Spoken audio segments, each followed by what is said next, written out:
Corey, are you on the line? Yes, I am. Very good, sir. And we'll get going here in 60 seconds. Okay.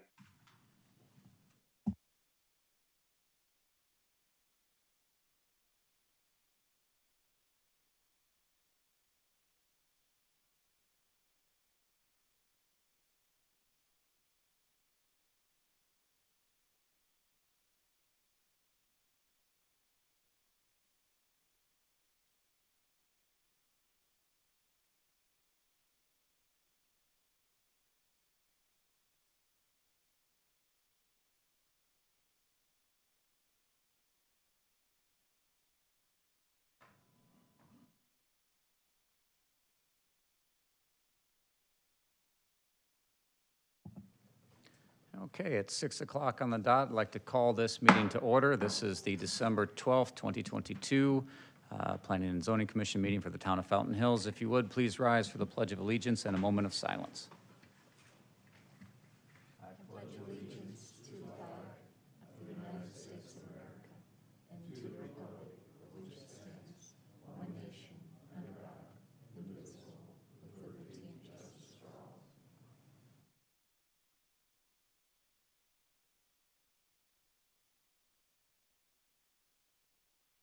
Thank you. Okay, Miss Angela, roll call, please. Thank you. Chairman Gray, Present. Vice Chairman Schlossberg, Commissioner DePaul, Here. Commissioner Corey, Here. Commissioner Dempster, Here. Commissioner Kovacevic, Here. Commissioner Watts. Here. We have a quorum. Thank you, Angela. Moving quickly to agenda item 3, open call to the public. Angela, do we have any speaker cards? Not for call to public. Thank you very much.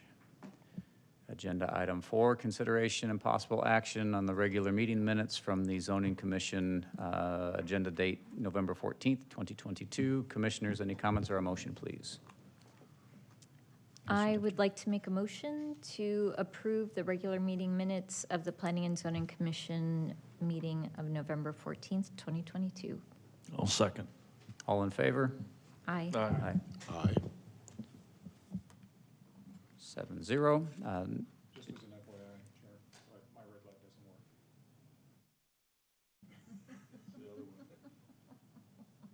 Maybe it's that one. John, we're going to have to put him in timeout. That's your job, Chair. All right, agenda item 5, consideration and possible action on a special use permit for the construction of a golf ball fence on the property located at 15816 East Brittlebush Lane. John, your presentation, please. Chair, Commissioners, welcome this evening. Go through this presentation for you. So as stated, this is a request for a golf ball fence on a lot located along Brittlebush Lane, adjacent to 11th hole of the Sunridge Golf Course. A little closer look here at it. The house and property are subject to strikes from golf balls. An expert report that was attached with your document estimates there could be around 150 ball strikes a year based on the amount of activity historically at this golf course, and that they could be traveling as much as 97 miles an hour. You can see that from the one tee there, it's just under 500 feet, again, approximately from that tee box to the house.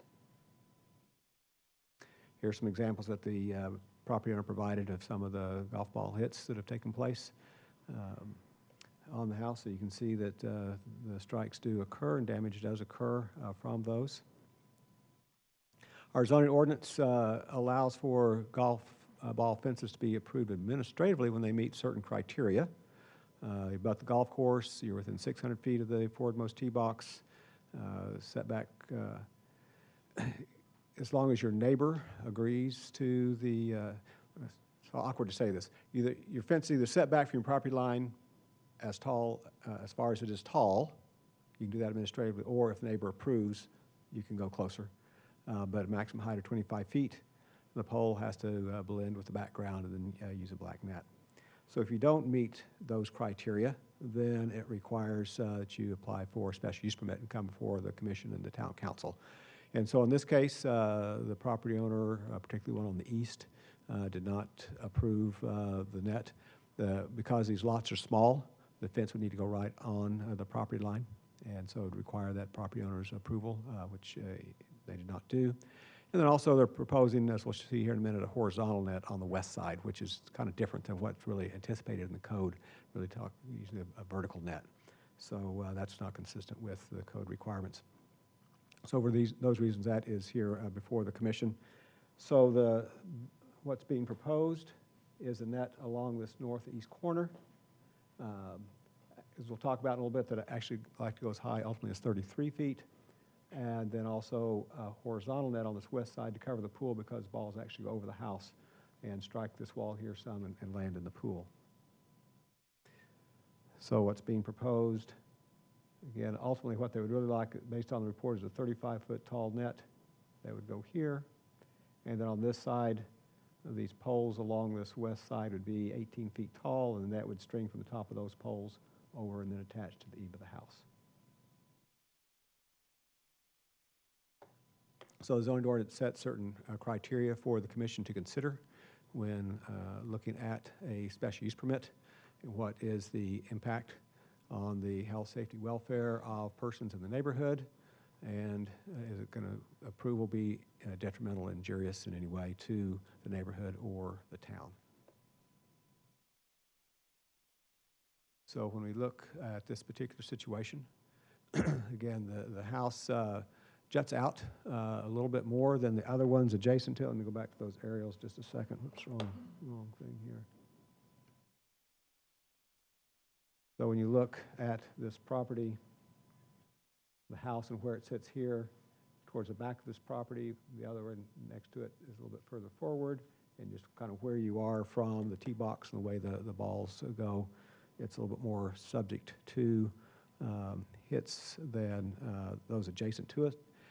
We did see the photographic evidence of the golf ball strikes on the house. Attached to your report was a study that was done by a person who analyzes these types of situations.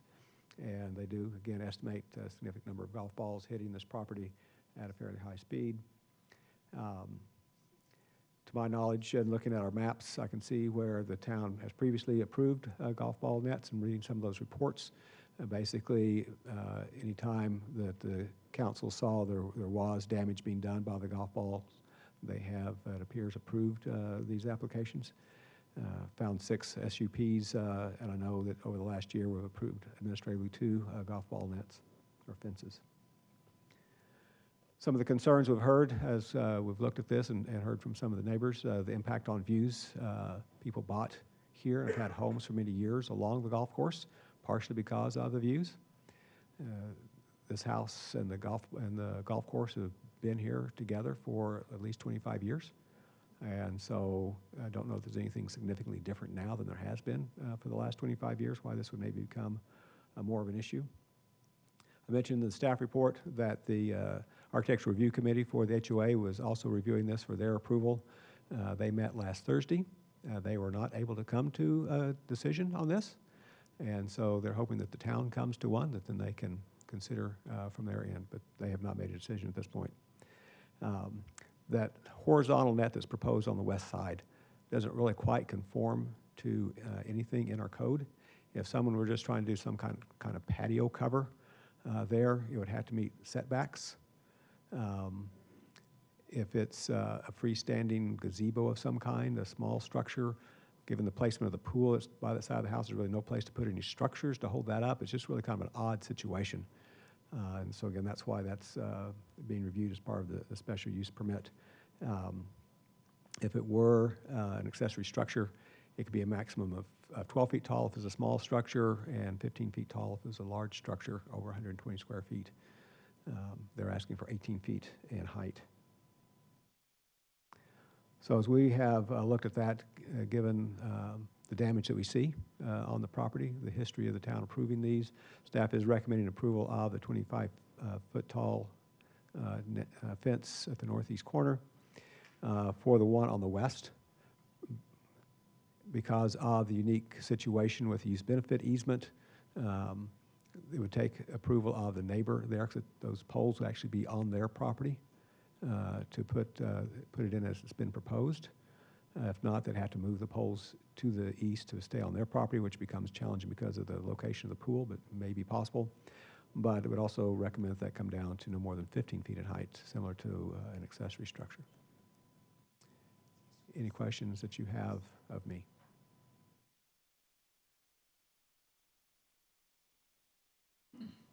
Commissioner Kovacevic? The 25-foot tall net on the northeast corner, is that going to run abut the golf course? Is it going to wrap the corner? So the golf course is to the north Yep. here, and so it does wrap north and then comes down here to the corner of the house. Okay. And the staff recommendation is 25 feet? Yes, that's what is permitted by code, and the study shows that they really need 33 feet to really protect the house, but by code, we can't approve more than 25 feet. If this does get approved by town council and they want to try for the 33 feet, that would be a Board of Adjustment variance request.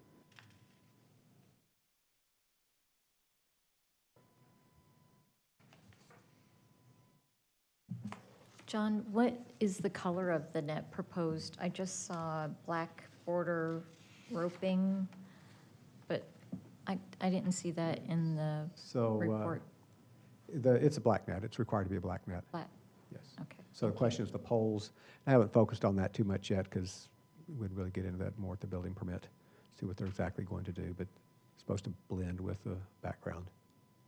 And then we're talking about two separate nets. So the HOA approved one at the maximum height, is that correct, of 25 feet? Or Chair Commissioner neither? Dempster, that's maybe a little bit confusing to me at this point. It was my understanding at one point that they had approved the 25 feet, but in discussions with them today, I'm not sure that they have actually approved anything. But at the most, it would be the 25 feet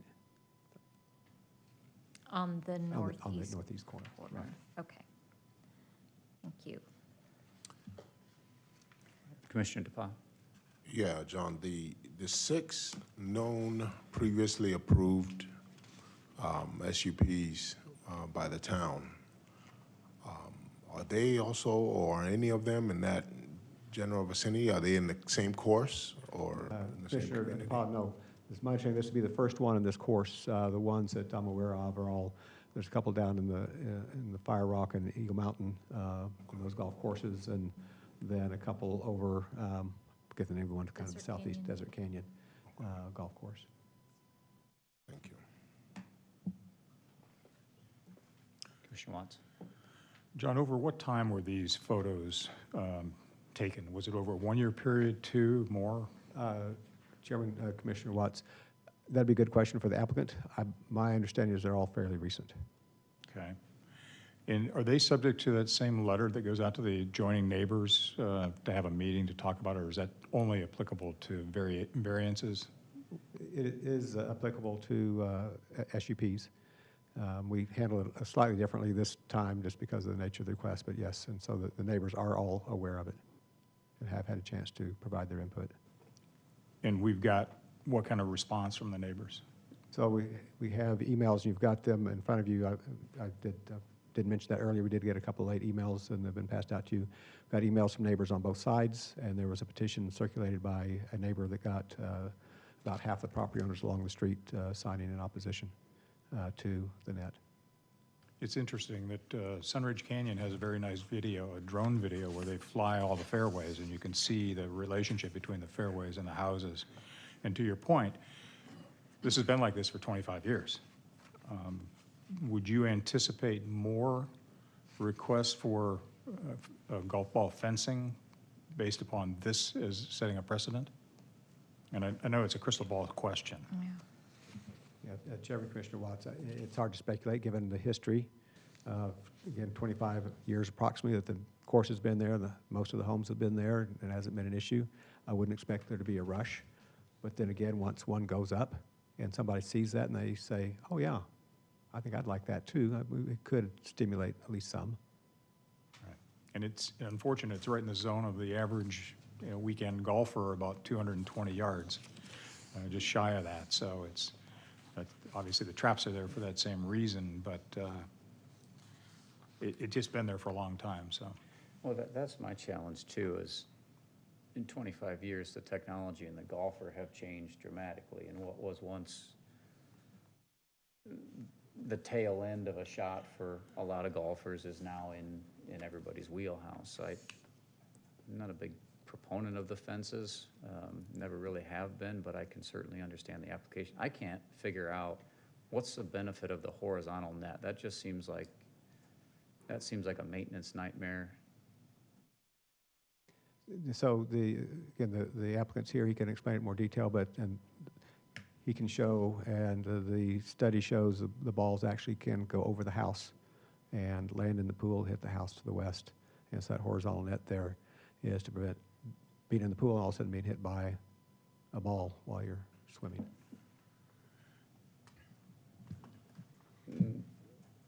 Would seem challenging based on the trajectories that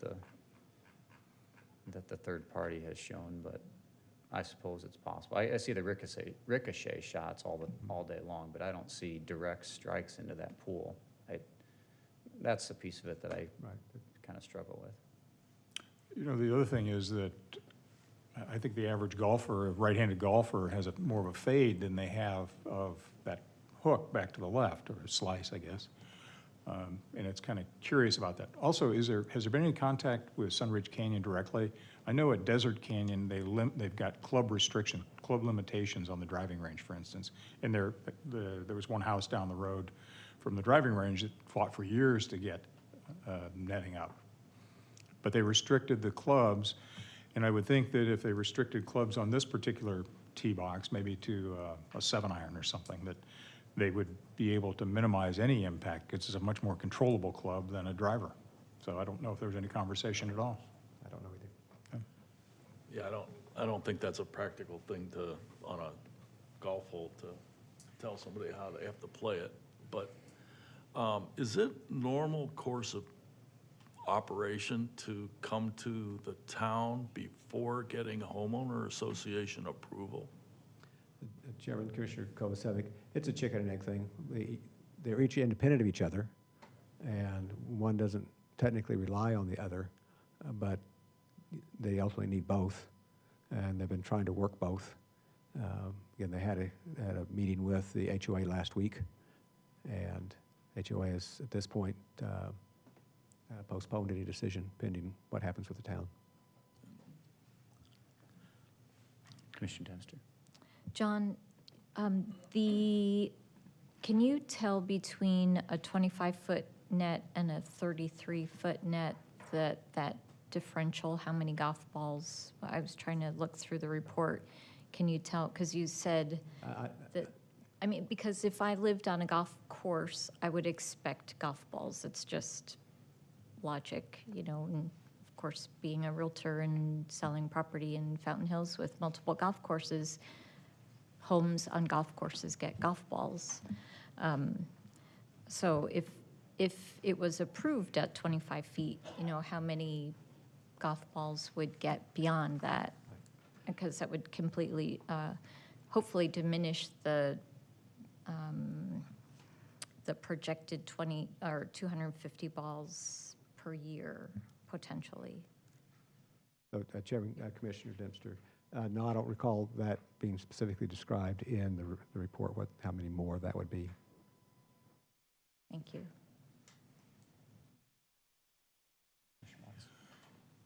The question is really more for Commissioner Dempster, that is this an issue that had to be on the disclosure statement when the house was purchased? Because it was purchased fairly recent. It should have been. And in if my it was, then this current owner knew what they were getting into when they bought the property. If the seller disclosed it. I think if you're on a golf course, you know what the impact is, and you would be remiss in not asking the question, even if it wasn't on the disclosure statement. Correct. And you can also, I always walk to the edge of the property and turn around, and you can see repairs and marks from previous, I mean, there are things you can eyeball as well. John, I think the applicant would like to make a few statements or has a presentation. I am sorry to be here. We bought the property, and we got a serious problem. And I think maybe the time would be best spent you asking me those questions, and I'll do my best to answer them, because I've already gone through these questions. Would anybody like to ask me the question you just asked, John? How about the 18, or the 25 versus 33? Sure. Okay, I do think you have the resume. Did you get the resume of the pro golf instruction? Yes. Do you get it? Okay, it's pretty impeccable. He does a lot of litigation, and this is what he does. He's quite the golfer. He says 33 feet based on his trajectories. And I guess he's done a lot of studies. Again, if you look at his resume, you'll see what he's done. And if you've read the report, you know that he's not a quack. He's a serious guy. It cost a lot of money to do this. I did the report because I just wanted to know, after we moved in, am I nuts? Is this unusual? Or what's the story here? So I hired him to take a look at it. He confirmed what I was seeing. We were getting 10 balls a week, if not more. Our current tenant that's in the building now is getting about that same number. We were narrowly missed several times. Same thing with our tenant. We only spent 2 months there, 2 months. We did a remodel. And during that time, it was nothing but constant impacts on the home. Someone asked, well, did you have a disclosure? We did. It was not disclosed. We were limited at the time as far as getting in there and taking a hard look at the property. We did not notice the number of golf ball strikes. If you look at some of these photos, you'll see holes in the wall. Well, those are evident. But what wasn't evident were all the patches that had been done. And it looked more like a rough stucco exterior rather than a flat stucco. And when we hired it really came to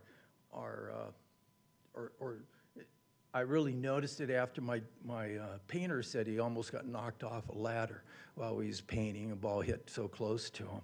And he said, you know, someone's painted this wall, my neighbor's wall. And I said, no, I didn't know that. And he says, yeah, there's 2 different colors here, and look, they've done all these patches.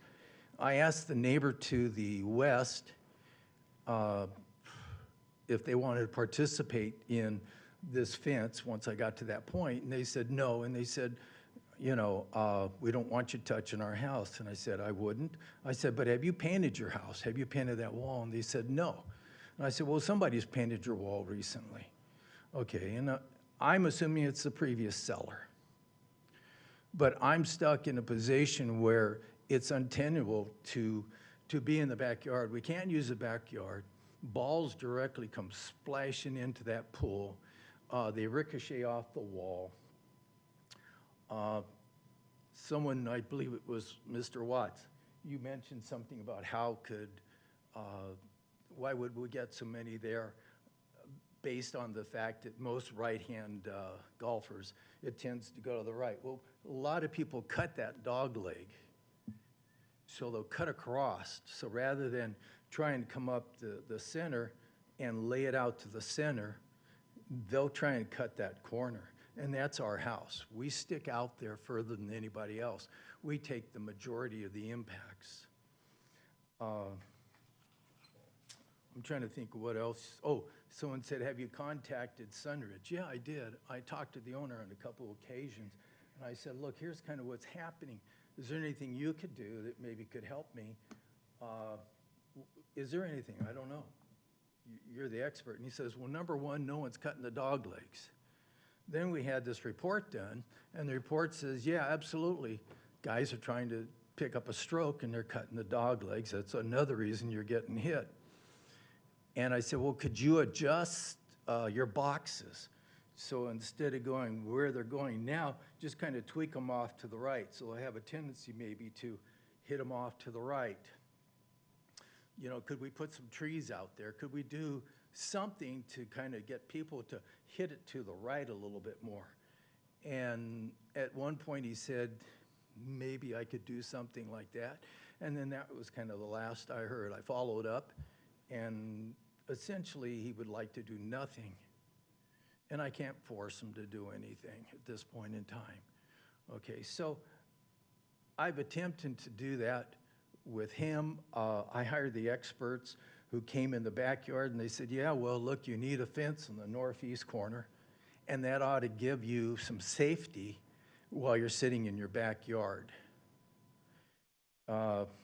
They also said the horizontal netting that goes over the pool, depending on how far you want to take it, that would give you safety from balls ricocheting off the other wall and or literally just arching over and dropping right in on the area where you would typically sit.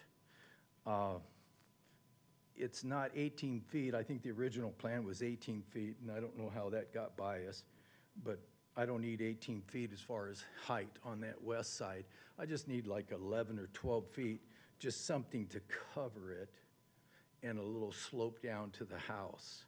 And that I don't think anybody would see from the street. I'm trying to think what else was asked. Who else asked a question that John answered? Or will there be more requests? Possibly, but I'm looking at $25,000 to $30,000 to do this netting. I doubt there's that many people that want to put that much money into their backyards, you know, so they don't get hit by a golf ball. But if you'll look again at that study, I am the one that's impacted the most. Again, if you'll look at that study where the balls are going, they're going to me. The first series of homes, including my neighbor to the east, are not impacted the same as I am. There is a drawing in there where he shows the number of balls and how they're scattered around.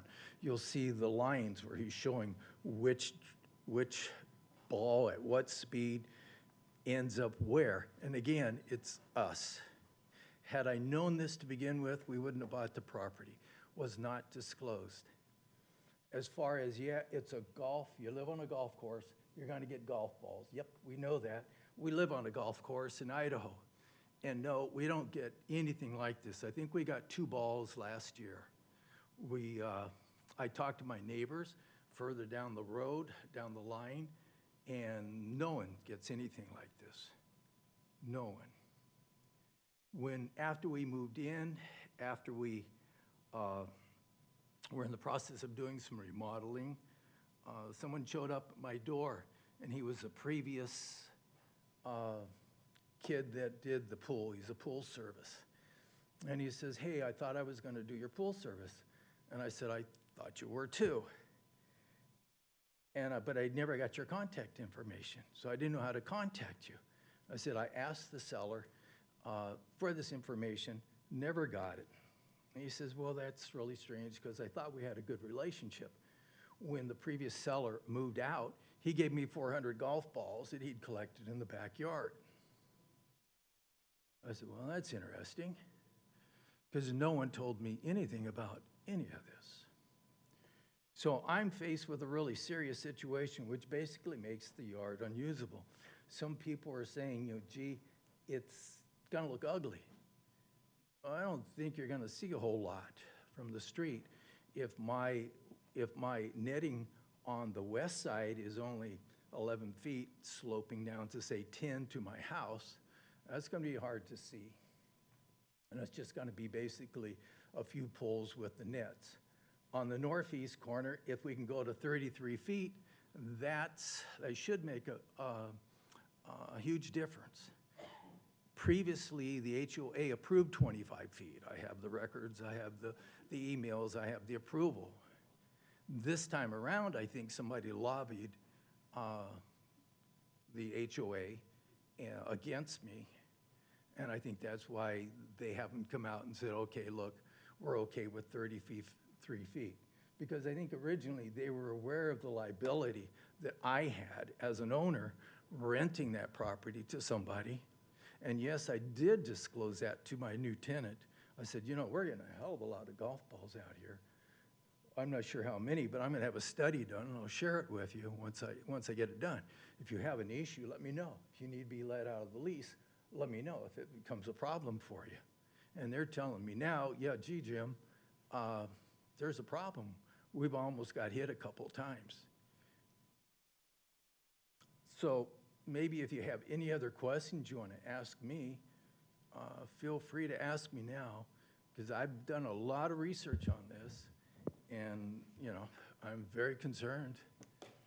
I have a question. Can you clarify, because we keep hearing different, or I keep hearing different heights. So the northeast corner, what is the height of the net that you're requesting? 33 feet. 33 feet. And when you're talking about 11 feet, you're talking about the horizontal This one, yeah. net on the west side. Oh, John has a pointer. So you're talking about an 11-foot net that slopes, With 18, you can see that pretty. yes. Just 11 feet here, sloping down to say 10 feet here, connected to the home. Right. Ledger board, or however we have to construct that, they've done the engineering, I've done the engineering. And here it's 33. Now, 25 sounds like a lot. But if 8 feet makes a difference between somebody getting hit at 97 miles an hour and not, I say I'd go the extra 8. And then, do you have anything with you showing that the HOA approved a net? I didn't bring it with me. I didn't think it would be an issue. Okay, Yeah, but I do have it, yeah, curious. absolutely. okay. And they approved which net? 25 feet A 25-foot net in the northeast corner. on the northeast corner, and one going across the horizontal net.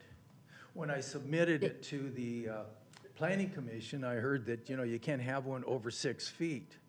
So I think that's why we're here now, to get a horizontal net that's high enough so it doesn't look like, you know, you're walking out We're in here, your backyard, you have to duck underneath this netting. And I'm doing everything I can to, you know, not impose on anybody and not take anybody's views away, because I don't think anybody's views are impacted, except for mine. I'm doing what I can, and I'm working with everybody I can work with. And if someone has a better idea, I'm all for I have it. a question. Commissioner Corey? Yes. Oh. Thank you, Chair. So, you know, I think we're in a unique situation here because we've got not only the backyard that you're proposing, but the side yard there as well. And I'm just looking at the illustration from the vendor that you had draw up the plans. So it looks like this is protruding far beyond the roof. I'm just curious, for applicant, did you look into maybe having, if this was lowered, but have some sort of screening on top, that if the walls were lower, the balls would just hit on that top screening? And I'm almost thinking, like, you think about like how a lot of homes in Florida are with the bird cage around the pool area.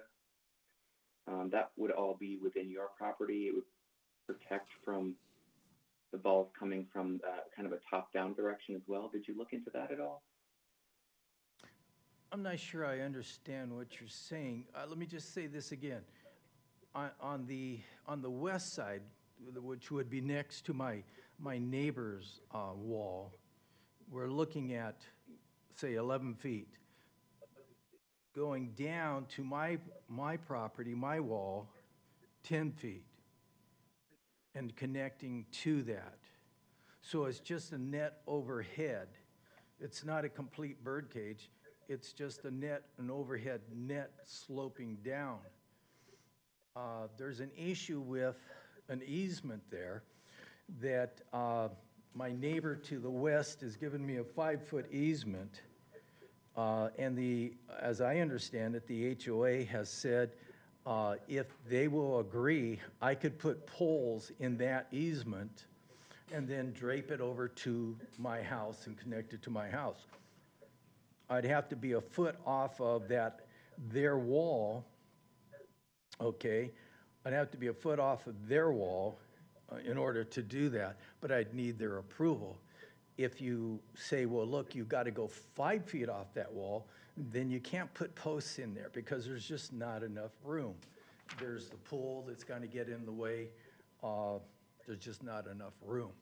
So I'd have to, according to what I understand, I'd have to get their approval to do that, to go into that easement.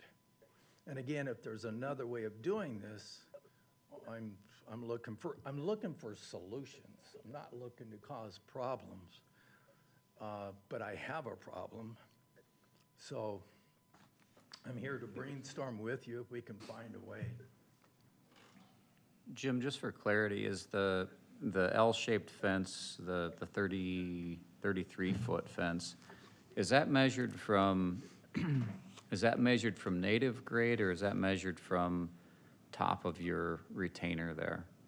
Oh, no, that's measured from the ground up. And finished floor being your backyard or the golf course elevation? No, that would be my backyard. Your backyard. So it would be the backyard, and then here's your fence, 33 feet.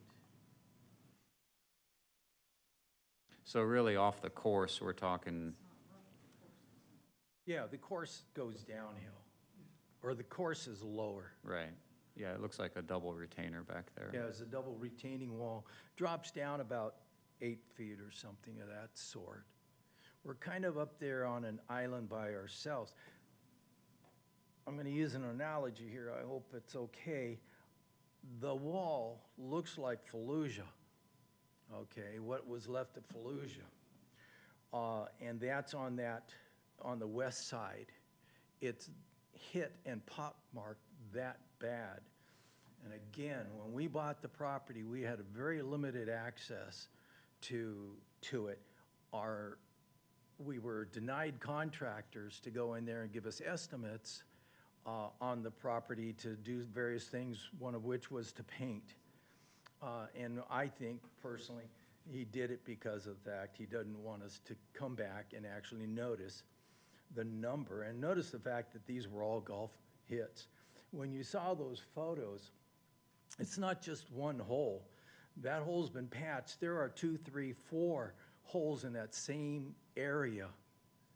And you can see how they patched it, and they came out, and then they patched it, and then they patched it. It wasn't a good job, but that whole thing's been patched. And that's actually on the neighbor's elevation, right? That's on the neighbor's elevation. Now, on these are 0 lot line homes.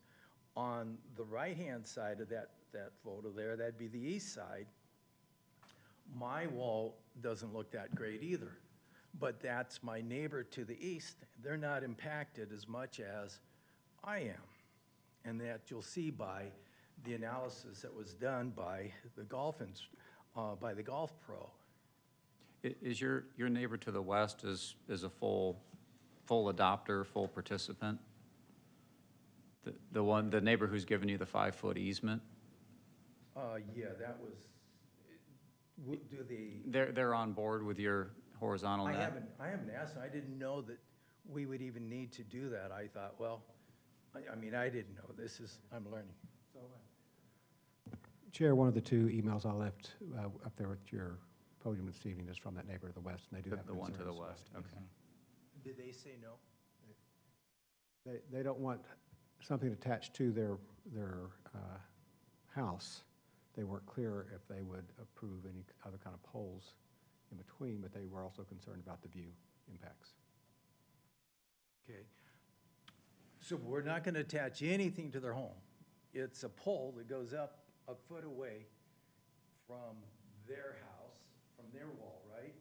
It's a foot away, the pole goes up, you attach a net above, down, and connects to my home on a ledger board. That's the proposal by the people that do nets. This is what they do. They do golf nets. That's what they do. This was their proposal on how to solve the problem. Again, a lot of the rounds that are coming in, the incoming rounds are art. And again, you go back and look at how the analysis was put together. He talks about the different clubs. He talks about the different strokes. He talks about left-handers, right-handers. I mean, the guy's really complete. These balls are arching over. I've been out in the backyard and you'd say, how in the heck can a ball hit that low down there? How is that possible? It has to come all the way over and literally hit this low. Well, guess what? They're arching over and they're hitting it. My neighbor to the west, if you'll look at their roof, I put a new roof in, okay, when we moved in, because there were so many problems with the roof. It had been patched, but it was haphazard. So I put a new roof in. The people to the west, their roof is destroyed. It's just cracked tile after cracked tile after cracked tile. They're from Canada. They come down. They don't care. Here we are. I've met them twice. They're very nice people. She thinks I want to attach something to her house. I don't want to attach anything to your house. I would like to put a pole there if I could to run a net across, if that's possible. Fair enough. Commissioner Watts? What was the duration of the study? What do you mean, the duration? How long did it take, how long did he accumulate the data that he is presenting in his study? He just applied data to this geometry. Well, but there's a specific question. If I've got 3 impacts over the course of some duration based upon the scatter plot, that's one thing.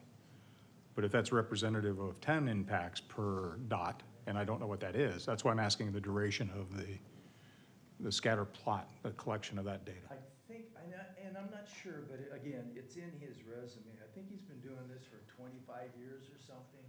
He's an expert. He testifies in lawsuits. It's just statistical analysis. It's It wasn't an actual it's an data capture. analysis. It's not an actual data capture? No, it's an analysis based on, He's just saying How do 2 you put- standard deviations away will result in X number of balls in this.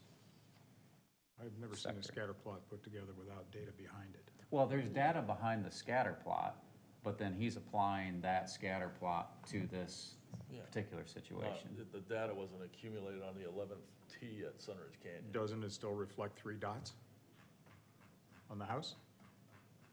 No matter how you got there? I'm trying to give him the benefit of the doubt and say, look, if this was over one day, then you got 3 impacts in one day, but if it's over a month, and you've got 3 impacts in a month. I was there 2 months, okay?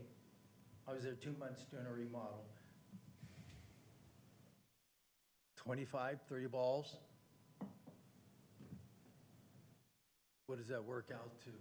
He's guesstimating, and right now, based on what we were receiving, because we were getting 8 to 10 a week for the first bit, then there was a break. Okay, something happened with the golf course, not that many people were playing, and then they came back, and we were running about 8 to 10 balls a week, and that's about what my tenant right now is getting. And I asked him, just watch this thing, tell me how many balls you're getting. And if it's me, if I'm a wacko, great, I'm a wacko, tell me you're not getting any balls in that backyard. He says, man, my wife almost got hit. She was in the pool. We like to use the pool. You know, and I said, are there any hours you could use the pool? Could you use it maybe later? And he said, well, people are going to play till 7, 8 o'clock at night or 9 or whenever they stop playing golf. I don't know. But people were constantly hitting balls. When we were there, you'd have to be dark before it was really safe to go out. And I'm concerned about guests. I'm concerned about tenants. I'm concerned about, kids, grandkids coming over. We would like to eventually come down here and move down here, all right? And that was the purpose of buying it, but we've had to rent it because it was part of a tax-deferred exchange. So we've got to rent it for now, for the next whatever the law requires. But it's just not safe for me or anyone else at this point in time. And, you know, I just don't like to have the liability of, you know, this kind of thing where it could be avoided. I'm just trying to avoid the situation, somebody getting hit by a ball. And I don't know if that answered your question, but. I want to, If you don't mind, just for a second, Madam Chair, Commissioner Watts, I don't know if this helps much, but in number 6 in the report, it's basically assuming 50,000 rounds per year to get into the 250 balls coming into this lot. That combined with the trajectories. That's the closest I see to any kind of number to go by. That's what his projections are based upon. From 50,000 rounds of golf per year. Okay, and I would assume that Sunridge has somewhere along that line of activity, and the falling off periods are probably the summertime when everybody basically quits playing golf, for the most part. And does Sunridge also recognize their liability? I mean, it's clear on the scorecards that you have the liability for hitting something or somebody. Hear no evil, see no evil. I've attempted to talk to him, and I will talk to him again. And I'm nice about it, and I just tell him, look, we have this problem, and please feel free to come by and take a look. I'd like to show you. He hasn't shown up. He doesn't answer my calls. Occasionally, a couple times we did get a chance to talk, and he said, well, I don't want to do anything. And he's really rough. He's really gruff. It's his business. Leave me alone. Okay, and I would call him back and say, look, I'd really like to talk to you because I got this issue and I think, you know, we should talk about it because I'm willing to work with you. I'm not asking you to put nets up for me. I'm not asking you to pay anything. But if there's anything we could do with how you hit the ball off the tee, perhaps we could do something there. And at one time he said, well, maybe I could tweak it a little bit. I said, that would be great. Anything you could do to just get people, rather than trying to cut that corner, they're gonna have to lay it out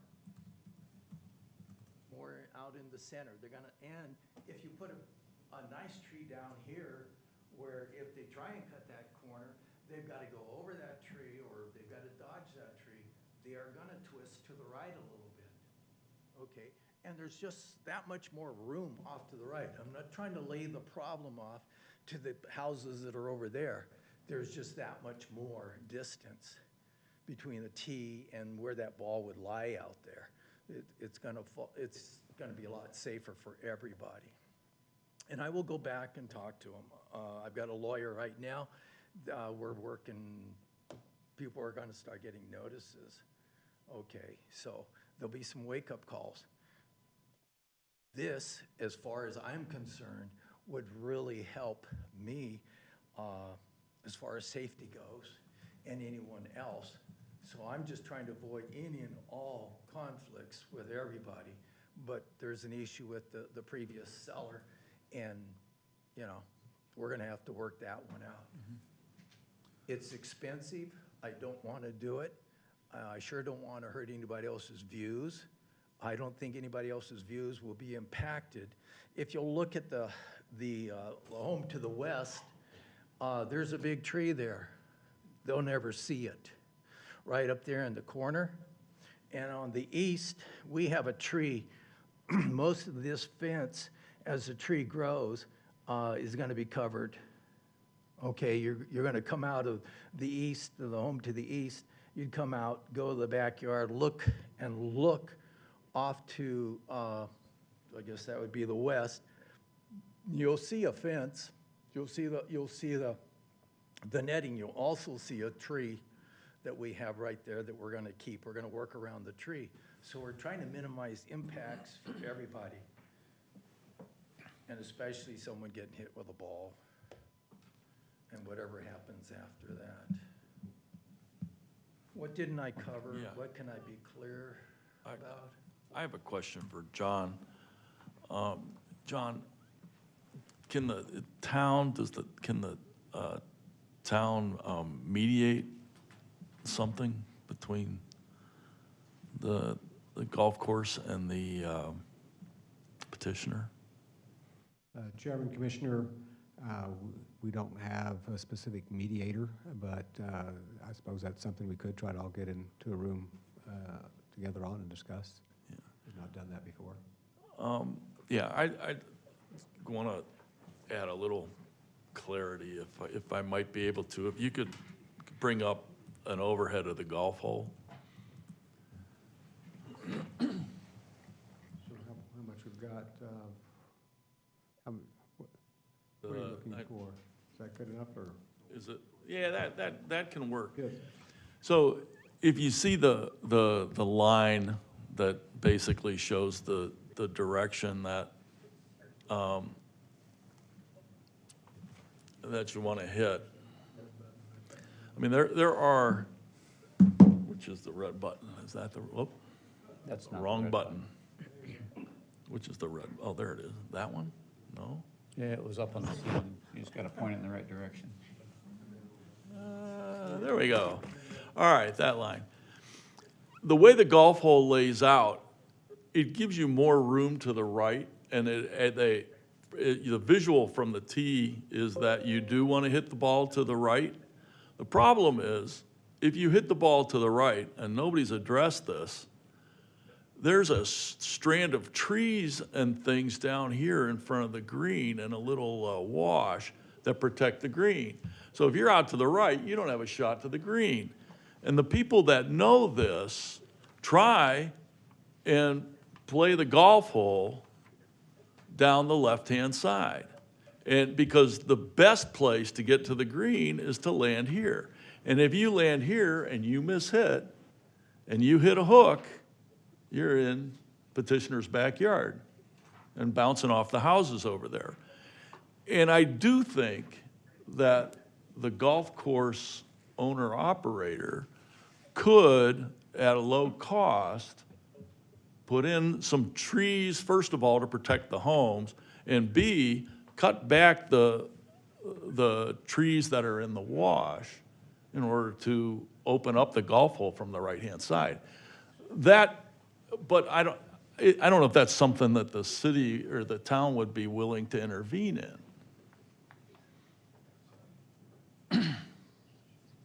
And unfortunately, I'm not in a position to say how much we could do that, but could check into it. Yeah, and that's, I guess, what we could, all we could hope for on that line, along those lines. I appreciate you even thinking about that. I Well, he wants to appreciate it. cut I'm his just golf looking- strokes too. What's that? He wants to cut his golf strokes down too. Well, you start at my place, Yeah. just kind of chop it over that. And no, I've never hit that house. Yeah. Okay.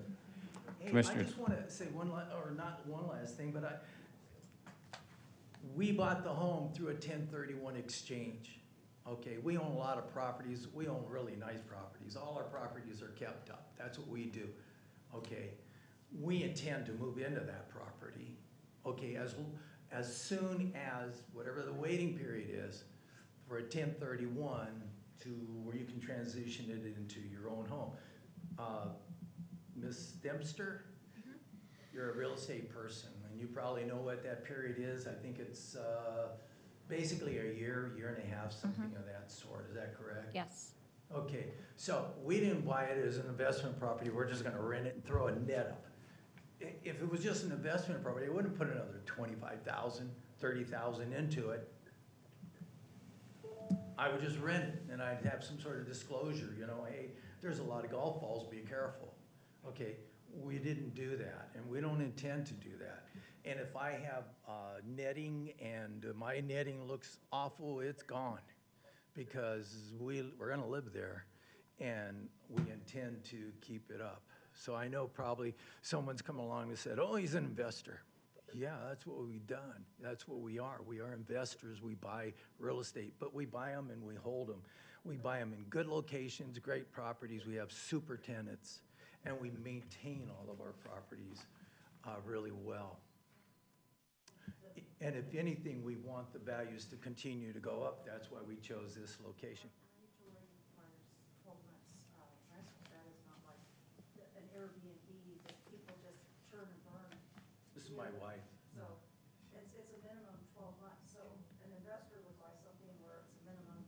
of 3 months on a tenant, but this one has a year. So this is for people who want to live in a community and want a nice community, and we're going to move into this home. Commissioner DePauw? Yeah, I appreciate the details that you really put in submitting this document here. And, from a safety standpoint alone, okay, I mean, I've witnessed somebody come to the ER with a golf ball lodged in their forehead. And understand what you're saying. Are you willing to get into some sort of an agreement with the HOA on the way it's designed and perhaps how it can be maintained, okay, preventative maintenance, because that's a concern of some of the neighbors.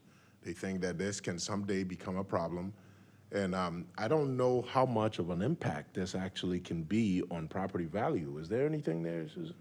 If, in my opinion, if it prevents someone's views, if Yeah. it blocks someone's views, that can impact. That can impact someone's- that. yes. But Whose view would it block? I mean, really, look at, if you'll, I know that he has one page here. Oh, shoot, I just turned this off. The- And it shows how they're staggered out there. There's really no view there. I have a tree where the neighbors to the east, and I believe they're here today, and they can probably speak to this, but there's a tree there that if that's their view, they're looking through my tree. Okay, I'm gonna leave the tree there, because I want the tree there. I don't want to block anybody's view. Okay, and as far as, you bet, as far as keeping that netting up, I talked to the guys, they said, oh, our netting's good, it's good for 10 years. And I said, okay.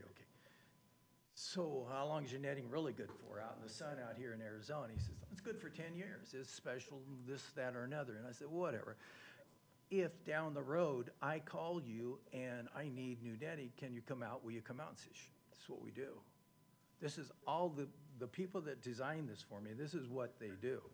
They don't want to do some other project. They do this kind of project here.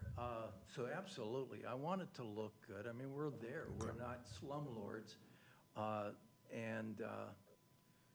We're not running around counting every last penny. We just put another 130,000 into the property. Not that the property was off or anything. It was just we updated it, brought it up to speed, and everything costs so much money. So we did all that because we want to move into that property. But because of the tax laws, we can't do a thing for a year and a half, whatever my accountant and my attorney tells me. At that point in time, I can convert it. So again, I'm not here to create a problem, and we belong to 6 HOAs or 7 HOAs or maybe more, and there's just no issue with us. We work with everybody to make sure that we do our best and we're good neighbors. But in this case, and again, I'd rather not put money into this property after putting another 130. In this particular case, this is dangerous. Someone is going to get nailed out there, and someone's going to get hurt.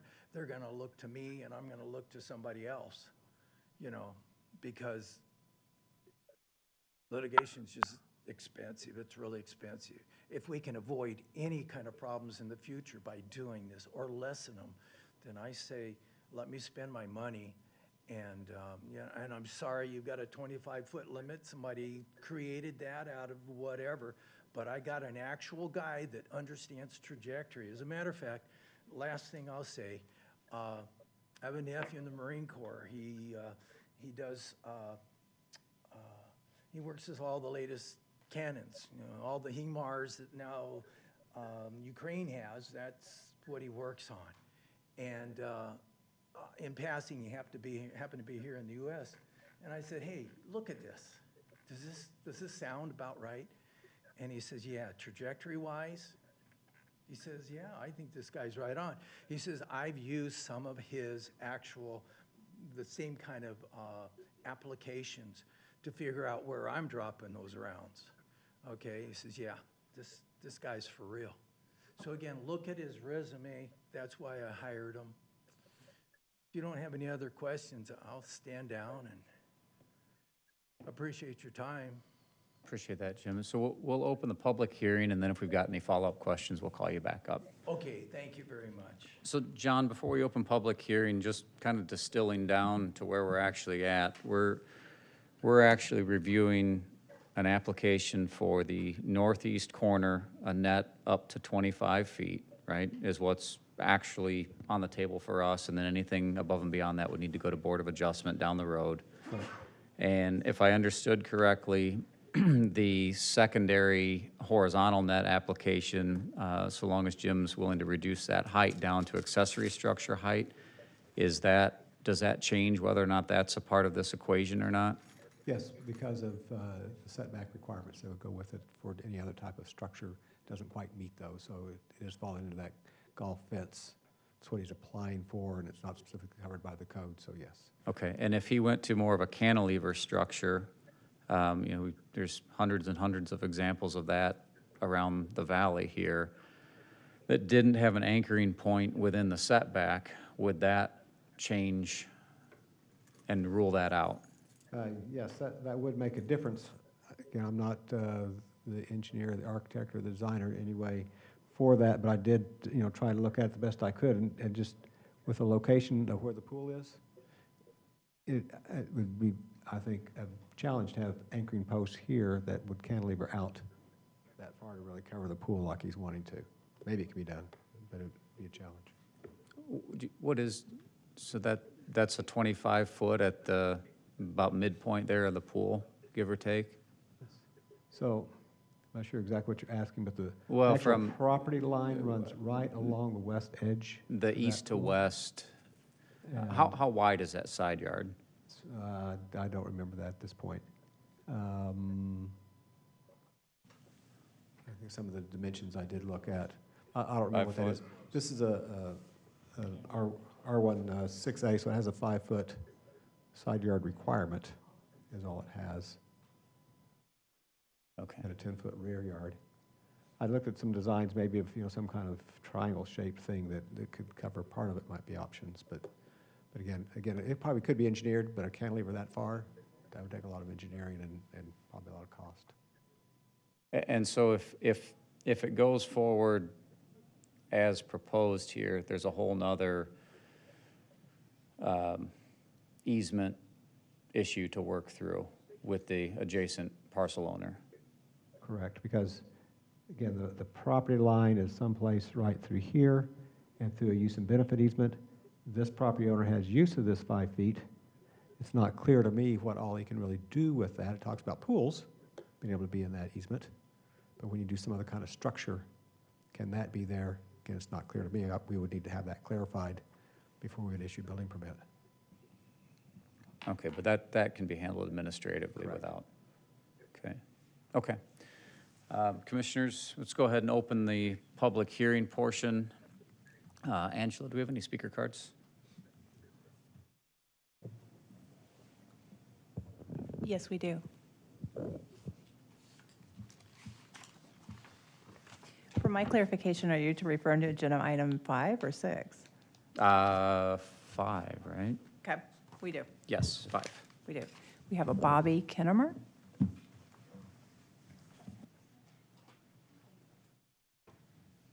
Hi, thank you for giving us this opportunity to tell you what our opinion is on everything.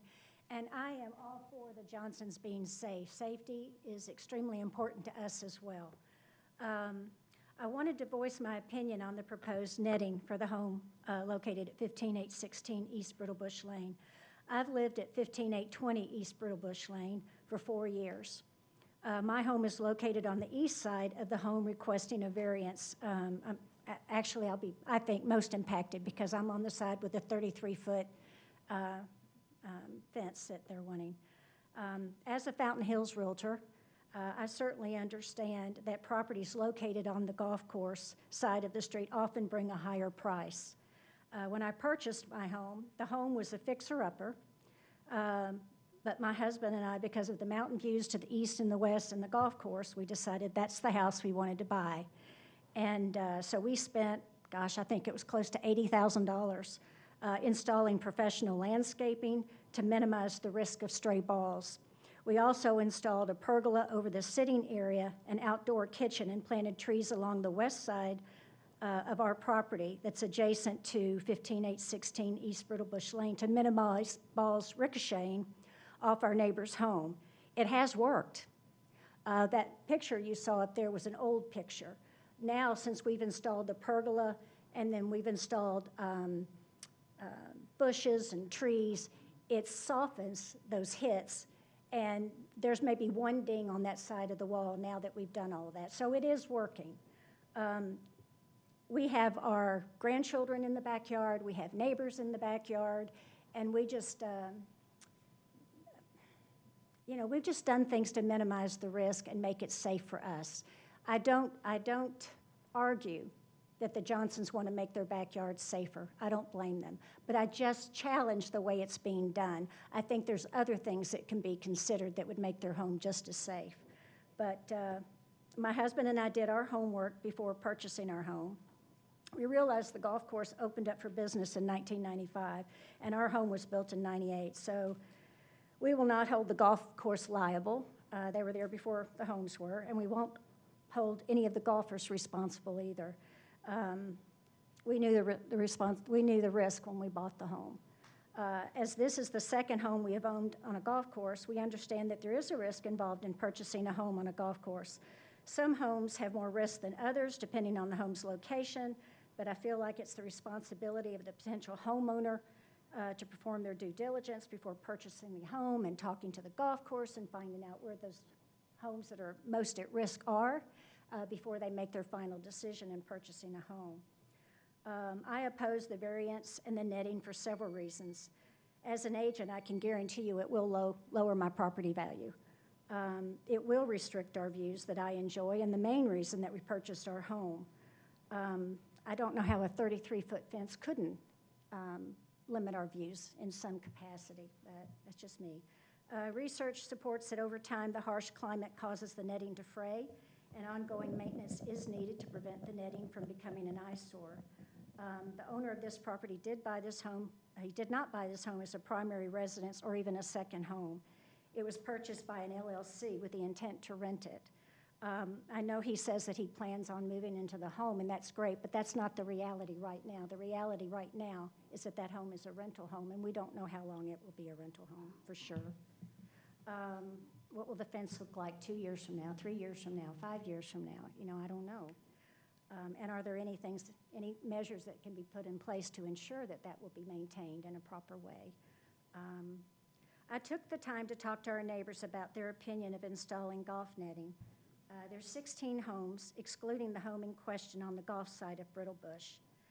9 homeowners opposed the netting. One person didn't care, and the remaining homeowners were not home when I went door knocking. But I will be reaching out to them as well because I want everyone's opinion. I do know the homeowner on the immediate west side of the property in question doesn't want the golf netting, but I was not able to talk to them, in person and get them to sign this form that I sent around the neighborhood. One homeowner did say these homes have been here since the 90s, and this has never been a problem. This is a business decision to reduce the liability of a rental property, and that's not coming from me. That was coming from another neighbor.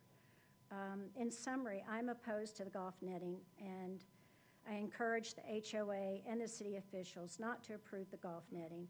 I've included the signatures of the neighbors opposing the golf netting and a few articles regarding golf nets, and I'll be glad to forward that to anyone. And I highlighted the areas of those articles. I'm not opposed to the owner installing a pergola over their pool or other areas that are considered risk areas. There's all kinds of ways to do that.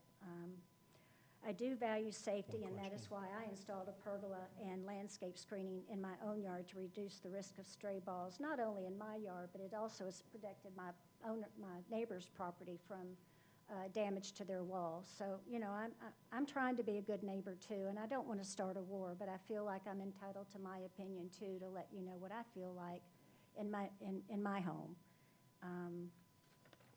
Rick, did you have anything? No, we bought, this is our only home.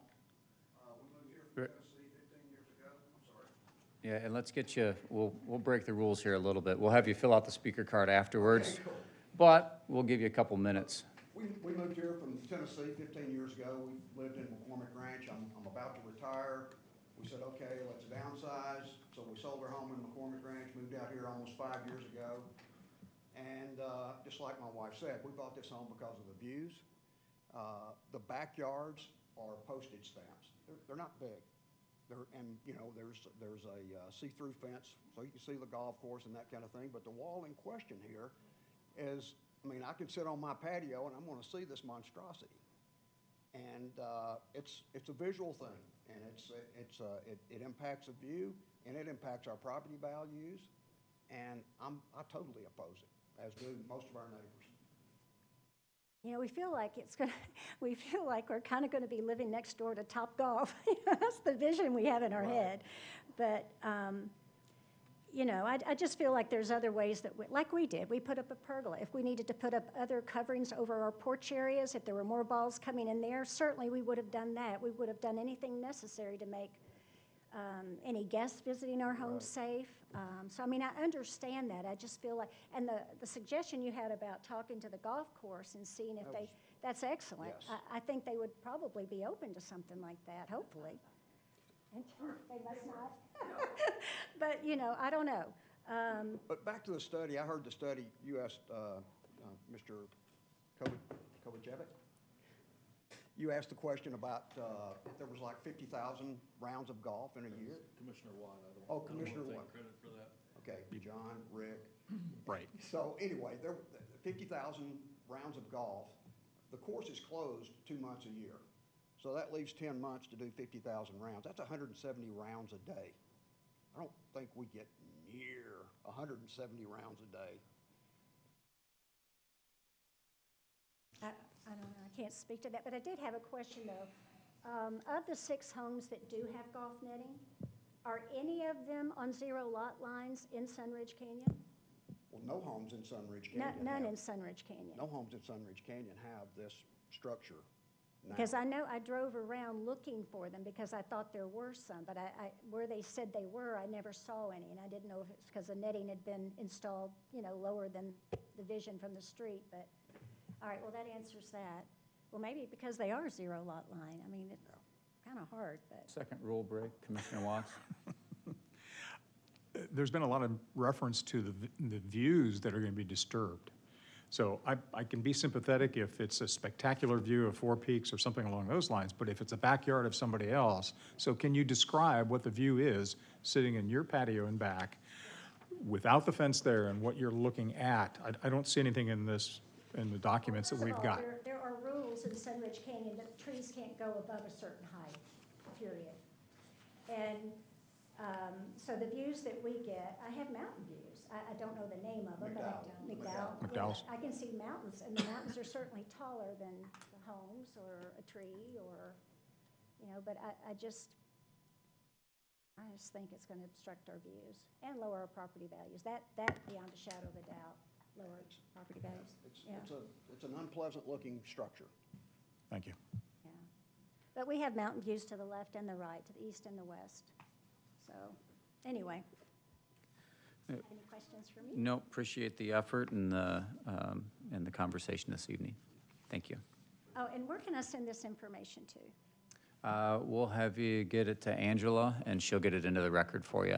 We did get your petition sheet and the letter or the email. I think it came this afternoon, right? So There's more signatures now. Okay. Than there were earlier, so, okay. I don't know the protocol, but could I answer one of her? Let's finish the public hearing, and then we'll call you back up. Yes. Larry Myers.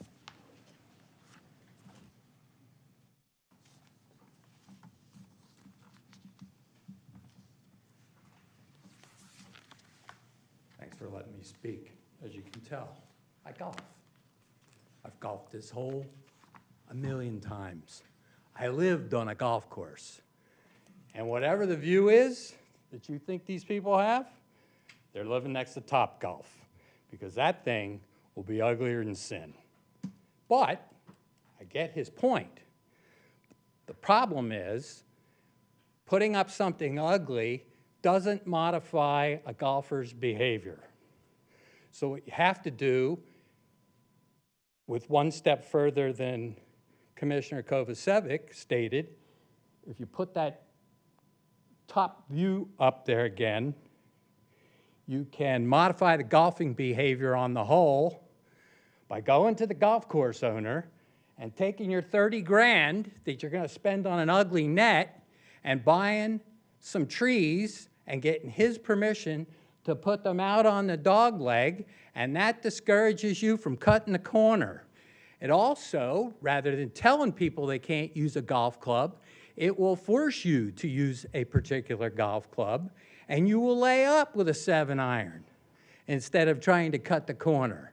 These are the proper things to do rather than throw up something ugly. Sorry, it's going to be ugly. And I lived on the 7th at Desert Canyon, where the balls came flying over the green and landing in my pool and bouncing off my pool deck and breaking my sliding glass doors. But I bought that house knowing I was on the green of a golf course.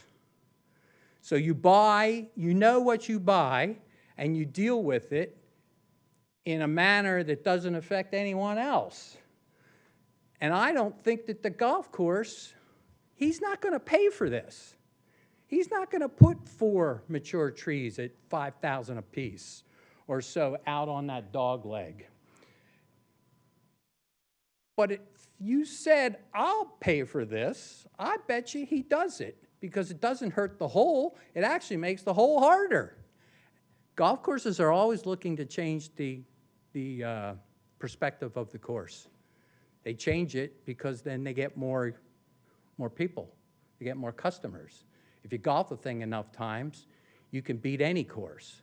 I've beat that course. I've cut that dog leg when I was young. I would never cut it now, but people don't know what they can't do, and they try to do it. I get it. So I think the natural course of event, in order to modify golfing behavior, is a more reasonable thing to expect than to expect your neighbors to look at 25-foot-high poles in a town that only lets you have a 12-and-a-half-foot flagpole. Think about that. This town lets you have a 12-and-a-half-foot-high flagpole, but you're talking about a 25-foot and maybe a 33-foot pole with a net on it? Sorry, ugly. Thanks.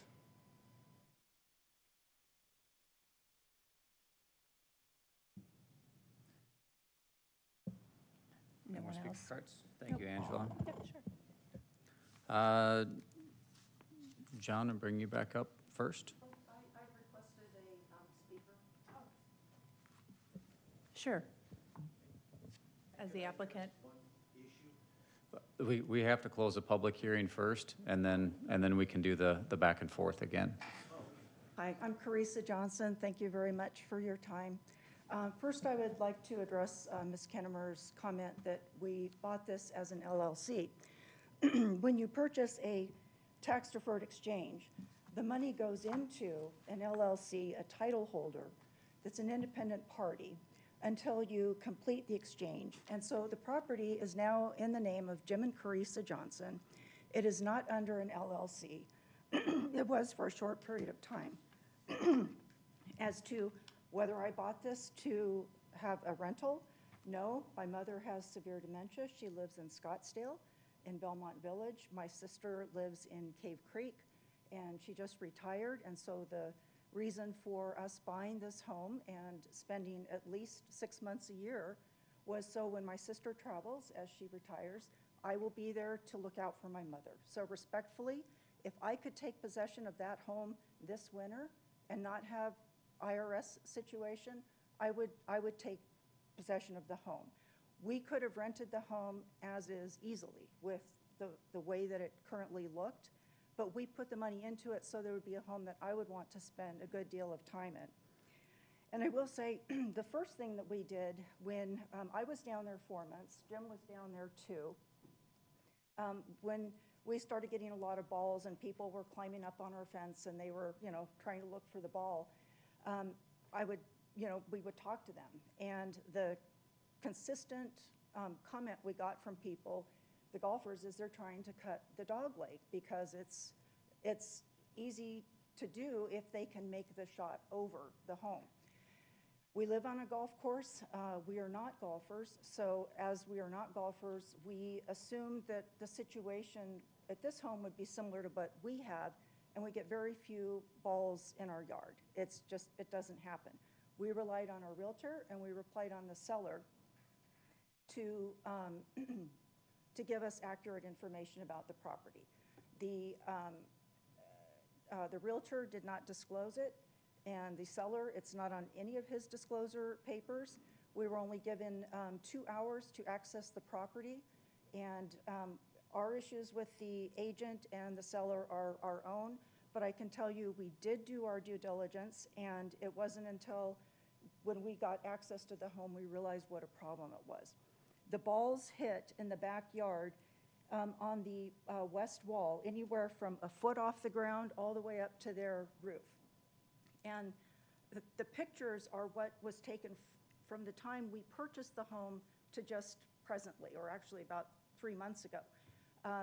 And they are not old pictures. They were new pictures because when we bought the home, the seller had illegally painted and patched the neighbor's home. And when we started talking to the neighbor, to the west of us, they thought we had done it. We said, no, we didn't do it.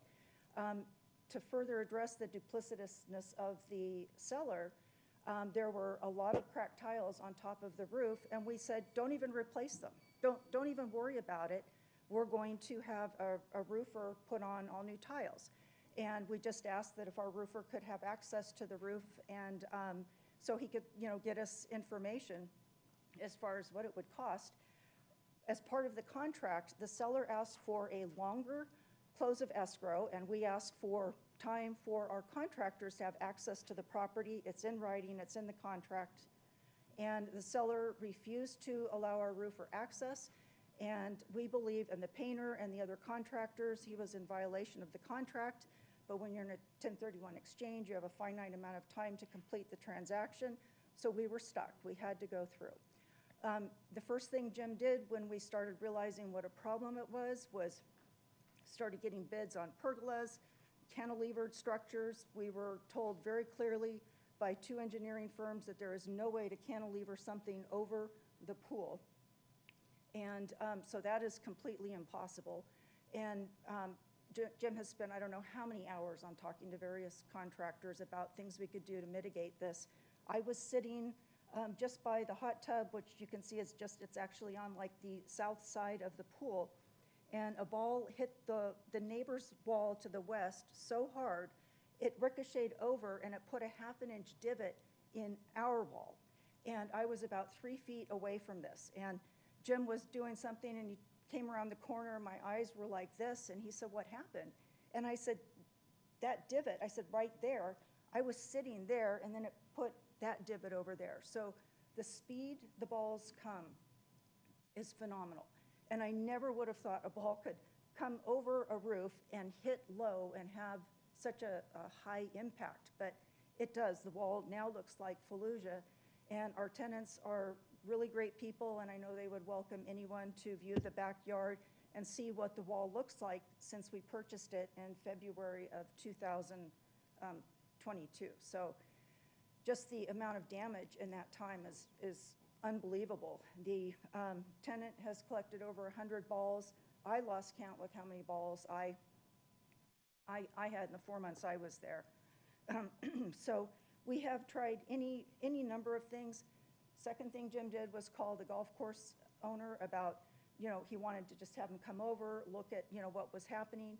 He refused. He has been intractable. He has been completely difficult to work with and will not give any credence to our stories. He said it's absolutely impossible that you are getting the number of strikes you were saying. Our painter was there outside for about a week and a half. He said they were getting at least 6 balls a day, And he said they were all over the yard, which I can attest to. I was in the pool when one splashed in the pool right next to me. So had we known the severity of the problem, I can assure you we would have not bought the home. The home we were trading from was considerably more expensive than what this home was, and we had the ability to go up at least $250,000, $300,000 in purchase power to buy a home that would be, to our liking. But we didn't know because it wasn't disclosed. So I can tell you that I am sorry that, it's caused a stir in the neighborhood, but it certainly was not our intention. So let's see. Okay.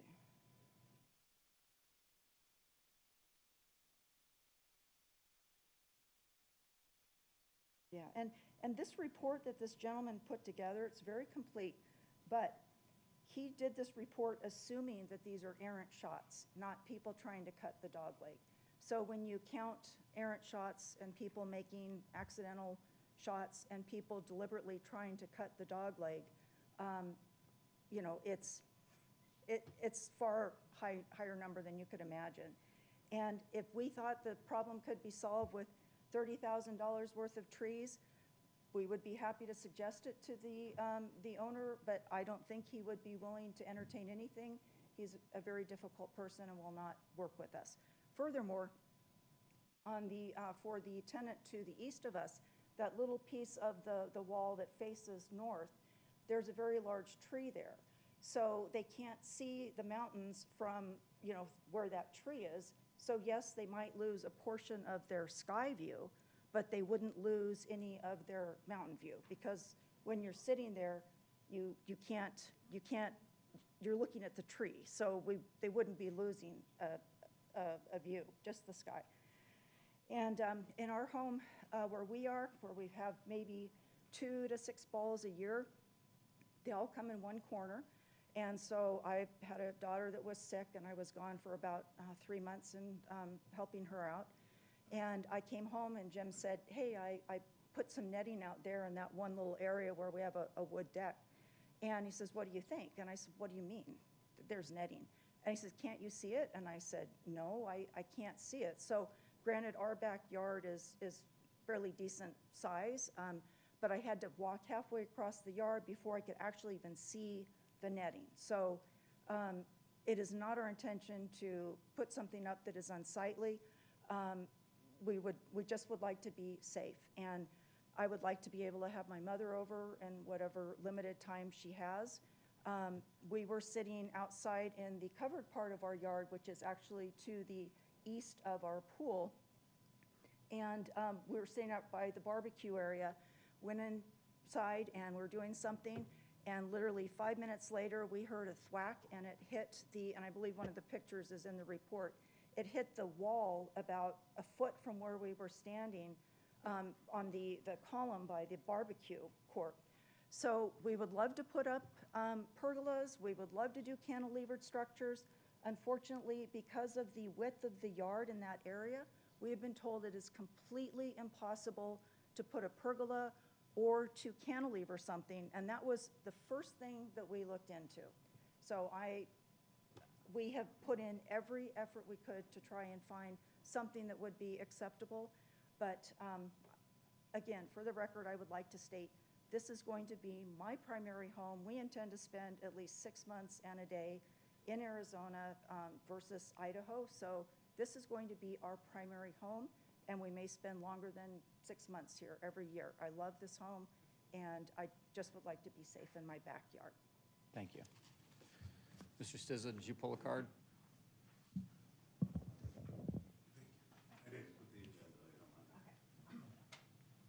Happy holidays, everybody.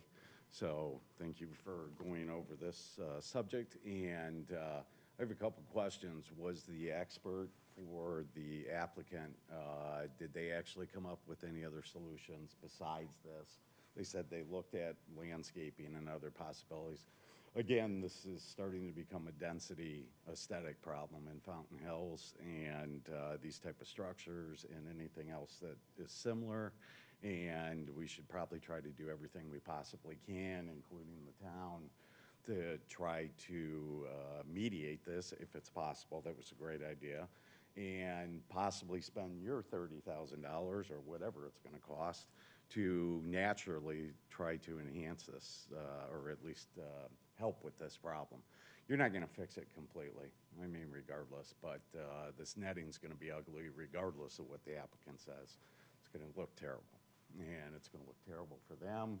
And before this becomes a neighbor versus neighbor, which it sounds like it's going to be, obviously there's already some talk of legality, so hopefully you can avoid that, and hopefully you can continue this until they come up with a better solution with the town's help, and looking at every possibility, you know, so that's it. So thank you. Thank you, Mr. Stizen. Okay, let's go ahead and close the public hearing and bring John back up for one final round here. And Jim will bring you up too if we need to here in a second.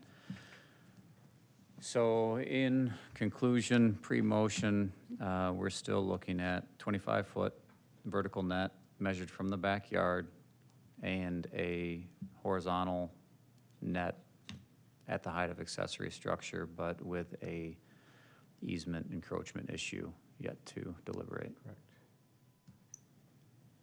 So what we had here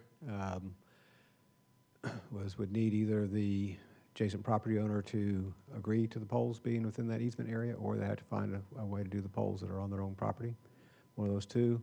I put in here 15 foot. If the applicant is willing to go down to the 12 or 11, that's even better. The lower the better on that net. Okay, and because this is a special use permit, this isn't considered by right, correct? Correct. Commissioners, open floor. Commissioner Watts? I'm still not clear on, is it above finished floor of the slab? Is it grade and what the fall off is from the grade in the backyard to the fairway, basically? Is there a 4-foot fall off? Is it a 1 foot? And 8 foot. it's 8 feet. It's a tiered retainer. Oh, didn't see that. So that's where I'm struggling too, is it's really a 40-foot from native grade. It's a 40-foot structure. And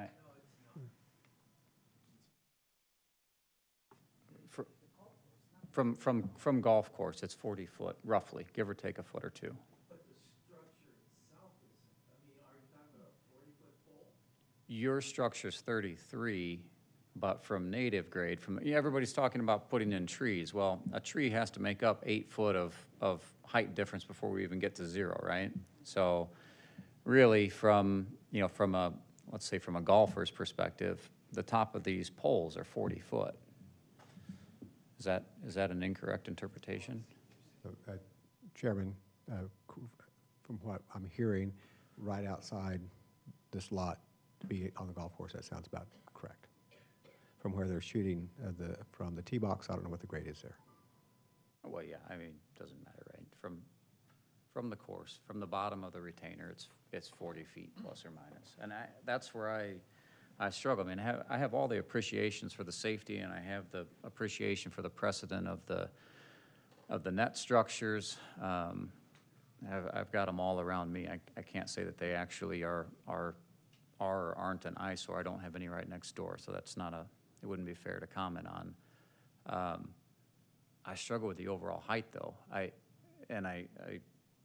appreciate the statistical analysis.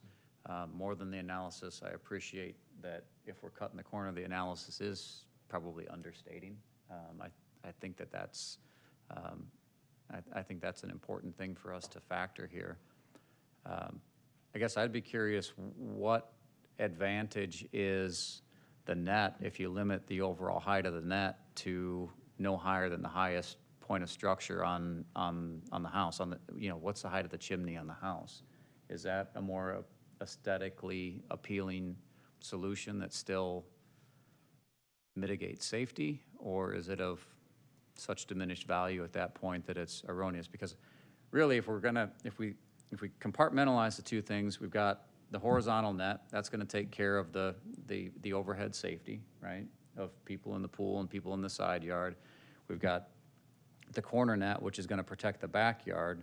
So that extra, whatever it is, 10, 12 feet, is really talking about protecting shingles. And that's inherent with living on a golf course, in my opinion. So that's kind of, I'd like to deliberate on that a little bit. I agree with you on the tree issue. There's a tree on the third hole at Desert Canyon, that's a eucalyptus, and it probably goes 25, 30 feet. And at that third hole, you can go right over top of that tree. So I don't I know go that left of it. You go left, I go over. So, you know, but the point is that regardless, even if it was another 5 feet, the apogee of my drive, 10-degree driver, right over top of it, and I'm gonna hit your house. So if you, I don't think you can put trees in, and I'm not a fan of the net. It's kind of a conundrum at this point, so.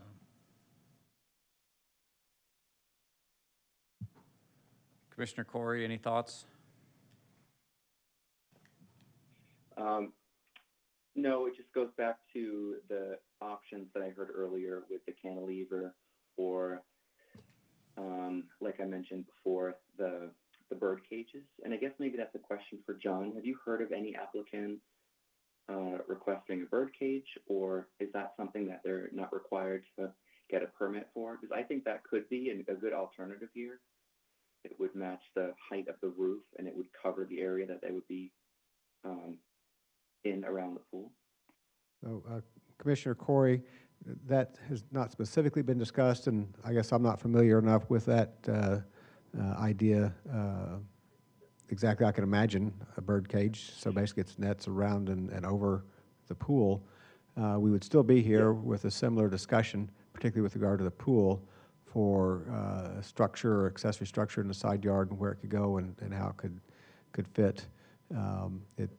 It wouldn't meet any code requirements, just be an accessory structure, and so I'd really have to consider it as a golf net. It would be here with the SUP anyway, and again, with that pool being so close to that west property line, having room to put that on their property versus getting onto the neighbor's property would still be an issue. Regarding the bird cage, that was the first thing I researched. I used to live in Florida, and that would have been the first thing that I would have done, because I love those. They're fantastic, but we have not been able to find a single vendor that can put one in. They're all back east. So if anyone could find someone that would do that, that would absolutely be our first choice of action. It would completely protect us.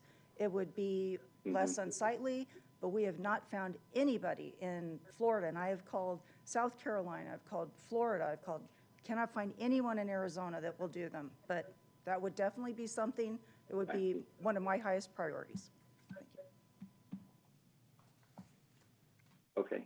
Then we'd have a special use good that you permit looked for a into bird that. cage. Yep, that could be an option. But unfortunate that you weren't able to find anybody. But okay, thank you so much. So I don't think we're talking about the encroachment issue aside, the horizontal net isn't really a visual obscurance to anyone, right? There's no, we still need neighbor buy-in, we still need to work out the encroachment piece there, but that net over top is it's low impact. At that height. Right, at 12 feet, 11, 12 feet, that doesn't affect anyone. I don't think that's the issue, it's the visual of the real safety net. So, are there any questions for the applicant, commissioners? I have a question for John. Of the SUPs approved for golf nets in town, has one been approved for a side yard, or are they all for the rear yard abutting the golf course? So, Chairman, Commissioner Kovacevic, I didn't go back and look at all of them. Most of them predate me. The ones that I'm familiar with, I know at least one is a side yard. There's several on Desert Canyon that are this type of configuration, or at least an angular configuration on 14 in particular, on the left side. I do have a question about the side yard, though, and I just noticed it. The hatch marks for where the netting is gonna go look like they went corner to corner on the house. I know it doesn't go all the way over to the neighbor's house on the west, but it doesn't go out and cover the entire pool. How far out are you gonna carry that netting? Can I ask, are you asking? I'm asking either you or John, one of the two. Well, here's what we're doing, here's what we're trying to do.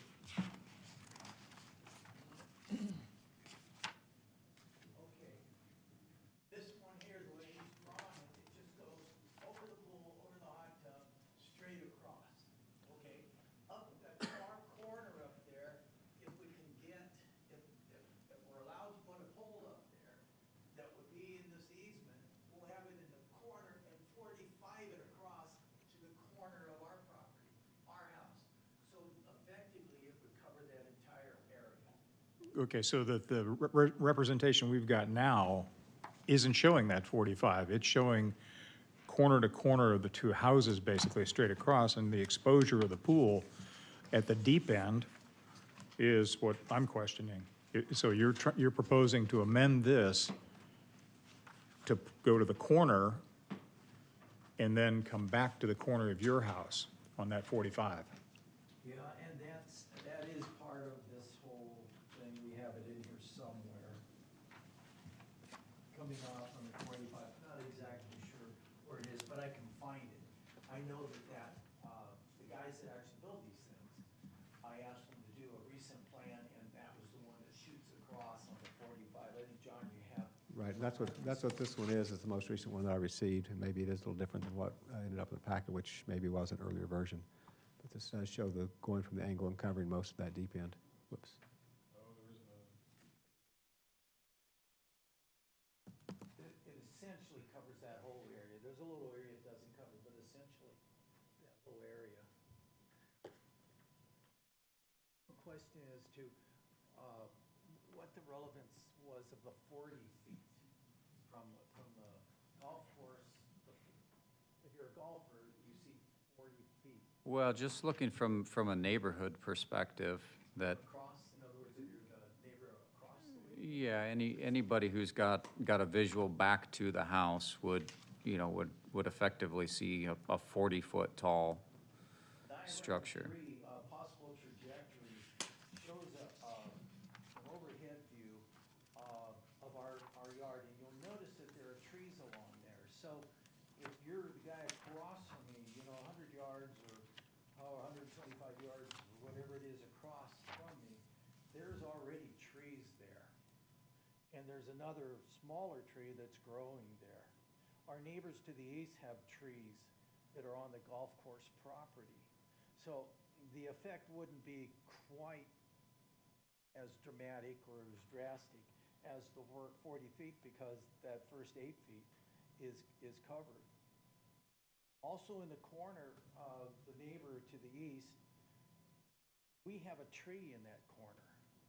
And that tree is 10 feet tall, I would suggest. I forget. It's probably 10, maybe 12 feet tall. So the first 12 feet of whatever view they might have looking out that corner, that's gone because there's a tree there. I know this is so complicated. I am sorry to bring this to you, but I don't know what else to do. If there's an easier way to do this, somebody wants me to plant trees in the golf course, I've talked to this guy, and that's not happening. I'm just trying to protect us, and I think from the experts I've got, and again, if somebody else has an expert that you've talked to and spent the time, and you haven't even read the report, okay, if you've got somebody, bring them forward, and let's work together. I've golfed that 1,000,000 times.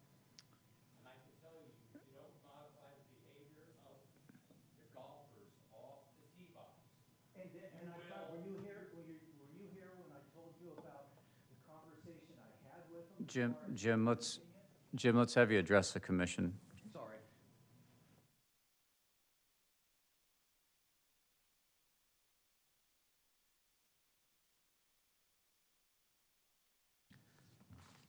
Well, I think it's, it's a simple issue that becomes complex very quickly when you consider all the adjacencies and the stakeholders. I think we all agree that there's a safety component to be dealt with here.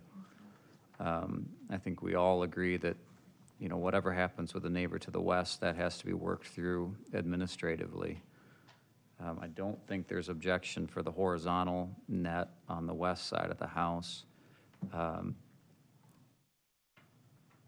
If we make a motion here tonight, I personally object to the overall height of the net, but I would be in favor of a recommendation that would limit the overall height of that net to the height of the tallest structure on the property. So, commissioners, if there's no more questions, I'd like to call for a proposed motion or language. Sorry, we can't. One more comment. If you look at the view of the house itself, I'm not so sure that the peak of the roof isn't taller than the chimney area. So I would amend what you said to the maximum height of whatever that is, because I think there may be an optical illusion there if that chimney is not within 3 feet, so. Yeah. But it could be significantly lower, so I don't want to identify the chimney as the high point. I guess I'm in favor of protecting occupancy of the backyard, obviously, but I don't think we have any obligation with, or I don't think the spirit of our zoning text was really to protect structure. I think that that's inherent with location. I absolutely appreciate the you know, the intent of you know, Sunridge Canyon engaging and, you know, planting some deterrents, but we're not going to rely on that here for this. And we're also not here to adjudicate the overall aesthetics of that. That's really with the HOA. So I think we have to keep our recommendations, you know, rooted in the zoning, and I don't think we can take them much further than that. So, commissioners, any final comments or a motion, please? Can I make a final comment? Sure. Okay, I don't care about the structure. Okay, I replaced the roof, I'll replace another roof. Okay, I'm worried about that area in the north, what is that, the northeast corner there, where balls come through there and hit in that corridor right there, in the slice of that backyard that faces right out on the golf course. That's what I'm trying to protect. I'm trying to protect anybody walking out their back door and looking at the viewing. Hello. And But as far as it hits the house, good enough. You want to hit my roof, good enough. If we wanted to do something for the structure, we would put that, we would go in the easement area on my east side of my house, and we would put the net up there and then come across the corner. That would protect my roof. That would probably keep most of the balls from even arcing over just because of the trajectory. So if it's an issue of the house, I'm not so worried about the house getting dinged. I can fix it. I'm just worried about somebody coming over. And if the net's too small, you know, I don't know what good that's going to do, because I've had balls hit on that far corner just by the pool on one of the posts, just arch over and just bang right there, and it hits that stucco and puts a divot in it. The only thing, I'm just worried about people. well, and I guess in my way of thinking, you know, this is where the creative landscape design comes into play, and the combination of components, you know, deals with the overall problem, not, you know, not everything necessarily with that fence. So in any case, our motion here tonight has to be limited to a 25-foot maximum height if the recommendation to approve is ultimately made. Again, I'll just restate, I personally would be in favor of limiting the height to the height of the structure, and then, you know, what happens with landscape design thereafter to further mitigate happens with landscape design. But I think that that's a balance between the spirit of our ordinance and the safety that it looks to bring in, and also providing some balance with adjacent residences, which you know, almost inevitably are never in favor of these things. So, a motion.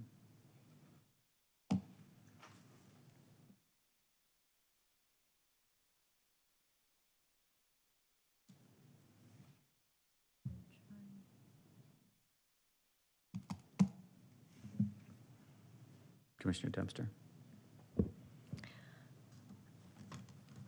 I also have a concern with safety, but looking at aesthetics, et cetera. But I would make a motion for a horizontal, for the northwest corner, a horizontal net not to exceed 15 feet.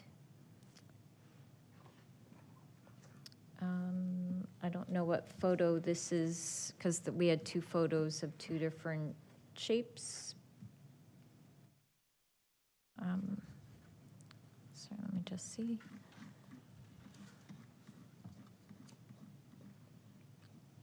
Actually, the photo that's up that covers more of the pool. And I guess that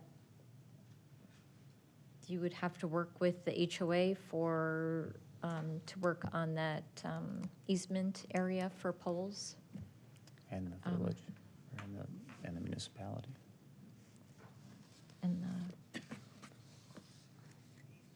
Well, it would be with the town of Fountain Hills and the HOA, right? well, the easement is with the HOA, correct? The easement is with an adjacent property owner. So it's With a property the owner. property owner. But the setback is still town of Fountain Hills, correct? No. So it's all with the HOA then? So if we're talking about the area between the two houses, it's the two property owners. There's an easement there between the two property owners as part of the plat. I thought that there was a town of Fountain Hills administrative component to allowing structure in that easement as well. Just for the HOA? Okay.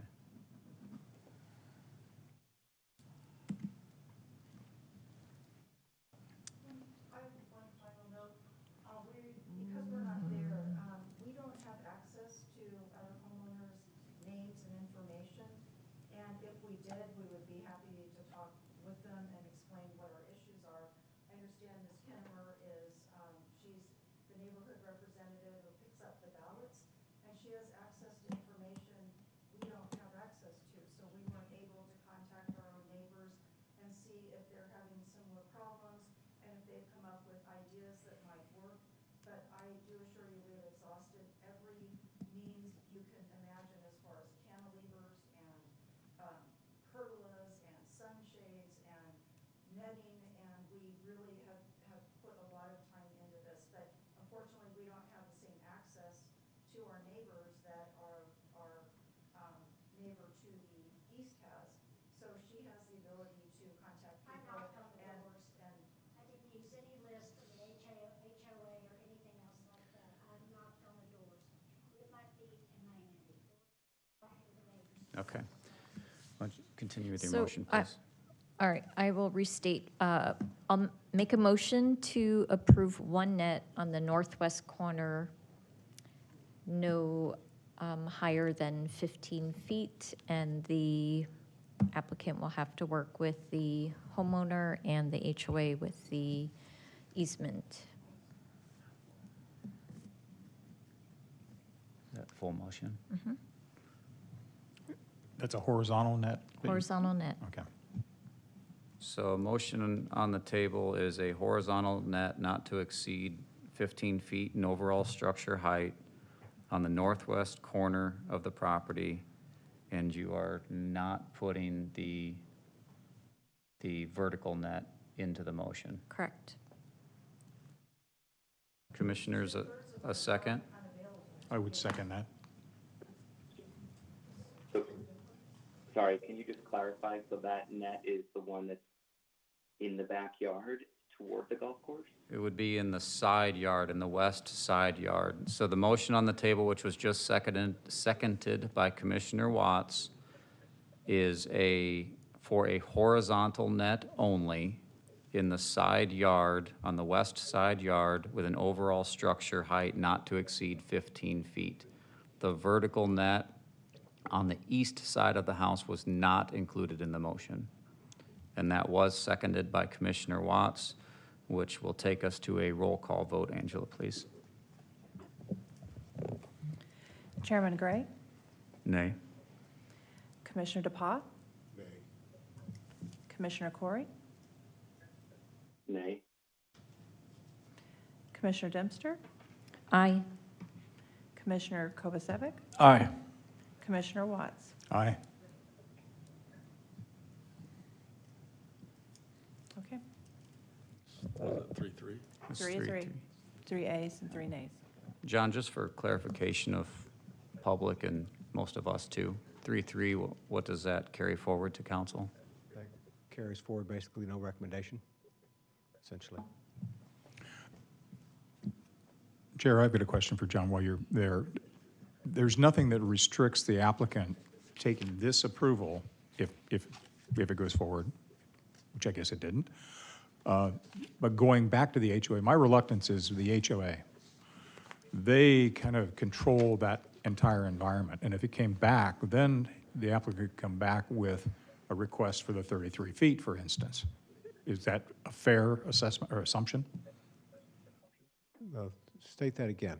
So this would be one special use permit, but he could always come back after getting approval from the HOA for the second special use permit, which would be the vertical fence to the northeast. So, So it's like part 2. right. So he's made that application now, and basically that's been denied at this point, and so he can't reapply for the same thing for a year. But it wouldn't be the same thing because it would be half of what the original application was.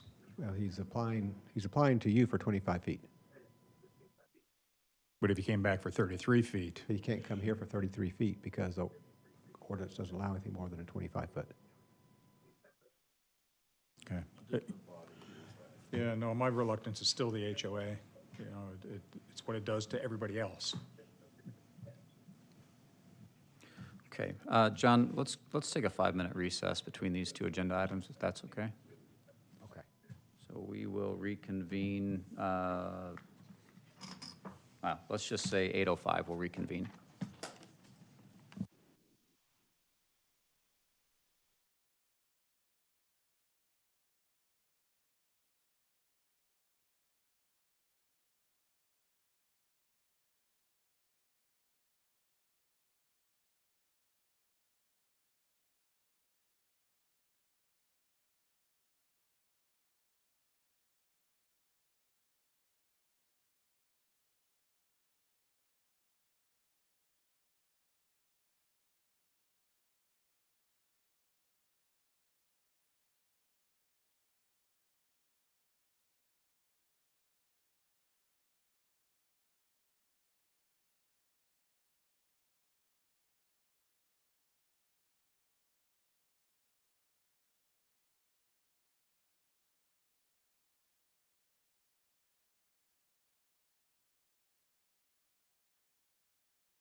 right, let's go ahead and call the meeting back to order.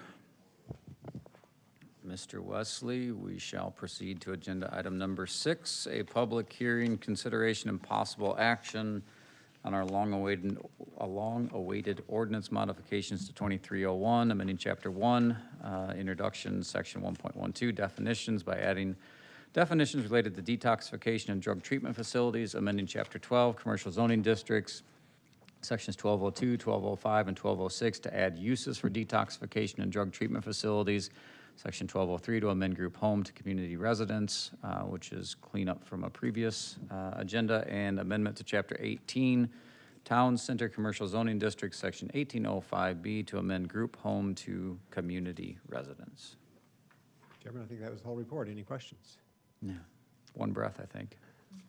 Okay, Commissioners, I'll try to make this fairly quick. So we've discussed this multiple times in the past. As we have discussed and ideas behind how we should or shouldn't, could or couldn't handle uses of detox facilities and drug treatment facilities. You've had a draft ordinance to look at. We've received comments over the last couple of months. I have taken those comments and revised the ordinance for your consideration tonight. It's now been published as or posted as a public hearing, so you could actually take action tonight if you are ready to, or we can continue to discuss and amend as we go forward. But the ordinance that you have in front of you provides definitions and regulations for detoxification facilities outpatient, detoxification facilities inpatient, substance abuse or addiction treatment centers, and then substance abuse or addiction treatment centers lodging, as well as the amendments to the group home in the residential sections that we missed doing when we did that earlier in the year to redesignate them as community residences. So with that, I'm going to go quickly through the ordinance as it was included in your packet. So the definitions, these two definitions remain unchanged as they were presented in the previous discussion for the detoxification facility outpatient and inpatient. Where I have made additions, so using this one as an example, we currently have a definition in our ordinance for a treatment center. So those are the letters just in the standard black font. Anything that was in the previous ordinance or that is in the existing ordinance that has been removed has a line through it. The full cap black bold letters are language that were in the draft ordinance that I sent to you, and the full cap red are the change that's been made based on the discussion. So hopefully you've captured here all the things that have happened historically. And we do appreciate that. Okay. Very concise.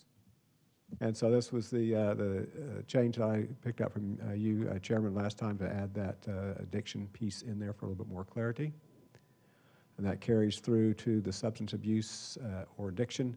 There was discussion about the 30 to 90 day previously. I had some idea why I thought that was important when I originally drafted this 6 months ago.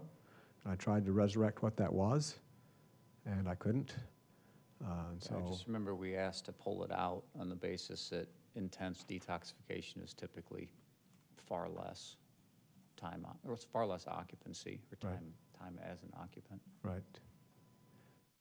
And then with regard to the substance abuse or addiction treatment center, based on discussion, added some of the separation requirements into this statement here that were in other sections to make sure this use didn't get too many clustered together. And then we move from there into the other uses. So for the detoxification center outpatient, it's a special use permit in the C2 district. And with that location, here are the standards that go along with that. Again, adjusted the indoor activity and waiting. Took out that last phrase because there's concern that it might imply that you could do the outside waiting. Added in the smoking area and the market study. Added in 1,000 feet from school, church, library, and on the residential included it to be both the district or use. And then from there we move to the detoxification center outpatient and inpatient. So that's a special use permit in the C3. All the standards are the same for each of these. And then we move to the substance abuse or addiction treatment center lodging. This is a C3 only. And again, has those same standards that go with that. And then we have the changes to allow, just changing the terminology from the group home to the community residence. So that's the same. So I wanted to, again, go back just quickly and look at the differences here. So a substance abuse or addiction treatment center, C2 or C3 by right, must be at least 2,000 feet from any other detoxification substance abuse center or transitional community residence. So that does keep them from clustering, limits how many you can get in any given area. And again, C2 is the town center area. Down here, there's C2, Target area, and some of that other along Shea. And then our only C3 area is the area east of Saguaro, Colony, down to Desert Vista kind of area. And then when we look at the other ones, the detoxification center outpatient, which would be C2 or C3 with an SUP, these are the three areas approximately where one of those could go. And again, given separation requirements, you couldn't get more than one in any of those areas. And then the detoxification center inpatient or the substance abuse addiction treatment center lodging, which is a C3 with SUP. This is the only area where you could potentially have one. So very limited areas where these could go. And so staff recommends approval, subject to any further comments, questions, suggestions for modifications this evening, and certainly if the commission needs to continue this for further discussion, I'm glad to do that also. Any comments or questions you have for me at this time? Commissioners? Commissioner Watts? So we're opening the door for 3 facilities to be able to relocate into town or locate in town. So there's the possibility for up to 3 detoxification centers outpatient. Those are the 3 locations. Okay. A comment on some of the wording. The smoking, the furthest point. I think I'd feel more comfortable to eliminate the ambiguity about that and refer back to an Arizona revised statute that says you have to be so many feet, a minimum of so many feet away from a given door, so that there's something more specific that we can talk about. Okay. And then I didn't see any reference in there for the requirement for insurance yet. Did I miss that? No, I did not include that in here. I guess I didn't pick that up as a strong enough suggestion from before to include that in here. I think we had discussed talking to Grady about whether or not it was applicable, and then he in turn to the town attorney to see whether or not in this particular case, because it's a little bit different than the sober living homes were. So I'm not sure. Tell me what your feeling is about the insurance requirements. I think there are a lot of businesses that operate in town, and we don't care what insurance they have or don't have, and most businesses are going to have insurance because it protects themselves. So I personally don't see that the town benefits from that, but I can understand the concerns that people have had, and if the commission council wants to include them, certainly will. I can certainly see where you might be accused of some sort of discrimination between business to business if you required insurance of one and not the other. I just haven't figured out in my head as to what the consequences could be for us. I assume that most responsible businesses, whether they're detox or whatever, are going to have some sort of liability insurance. The minimums are what concern me more than anything else. So just a comment again. Sure. Thank you. But again, I'm sorry I didn't pick up from, as I went back and reviewed things, that there was a strong sentiment for the insurance. I'd certainly be glad to include it if that's the commission's direction. I think the other angle that we took on insurance with the residences was additional insureds, right? It was. So I'd be in favor of that side of the conversation staying alive as this progresses theoretically here tonight. Setting limits or minimums, I don't know, that's getting into the weeds probably for us here, but I think taking a look at the legitimacy of additional insureds, whether that's town proper or any adjacent stakeholders, I think is probably still a relevant question, or one that we should be asking anyway.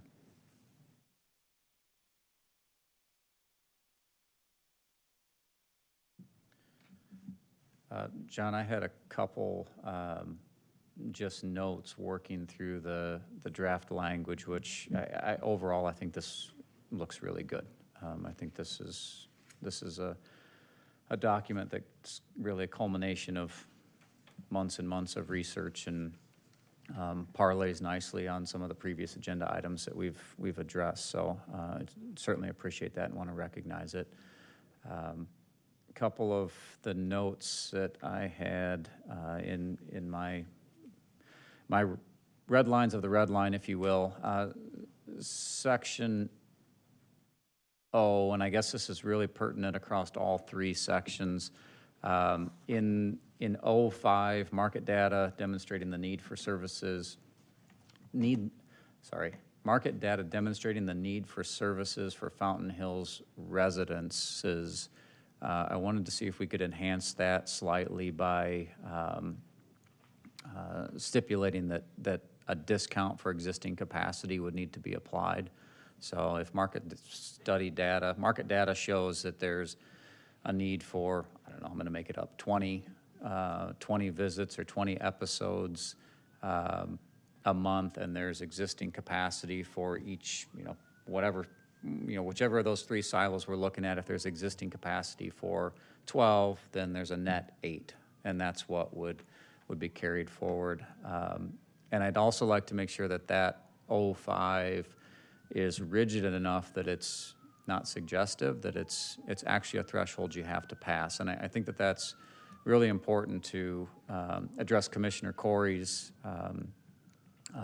lens on this, and need for the community, and making sure that we have a pathway for that need. And then also the other side of that, which is, services don't generate, any revenues. They're revenue draws under state law. So I think it's really important for this. And then I think maybe in a more macro look at this, anything that's special use that's classified as non-revenue generating maybe should be looked at under the same, from the same lens.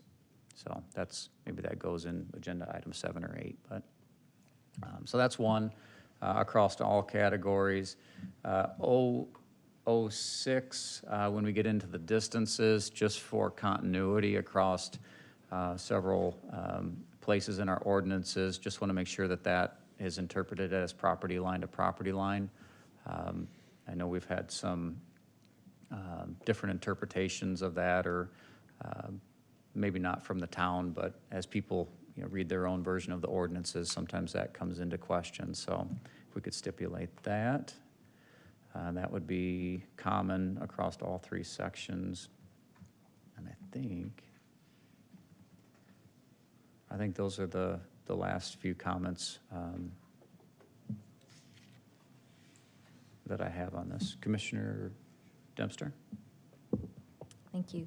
John, I was doing a little research on the smoking piece, and the state law states 20 feet from the entrance, but it also touches upon e-cigarettes and vaping. And when the law was put into effect, it looks like it did not include those.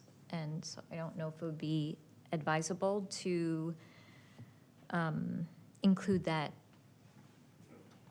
vaping or e-cigarettes in our verbiage to cover that piece as well, because they talk about it in separate categories. So I'd like to see e-cigarettes included in smoking, that piece. And I stumbled upon, I was doing research too about the number, you provided us with a list of treatment facilities, and I came upon the Fountain Hills Opiate Detox Center on Palisades that's open 24 hours. I don't know, are you aware of this? It's, are you aware of that? No. That's online. It appears to be up across from Walgreens where Sips and kind of in between Walgreens and Thunder Ridge subdivision. So that popped up. And I did come up with, there are 2 lists of inpatient rehab centers in Arizona with many more that were on your list, and then a list of drug addiction treatment centers in Maricopa County that had several more with various levels of inpatient assistance. So I'm happy to share those. But I do thank you for all the work on this, incorporating all our feedback.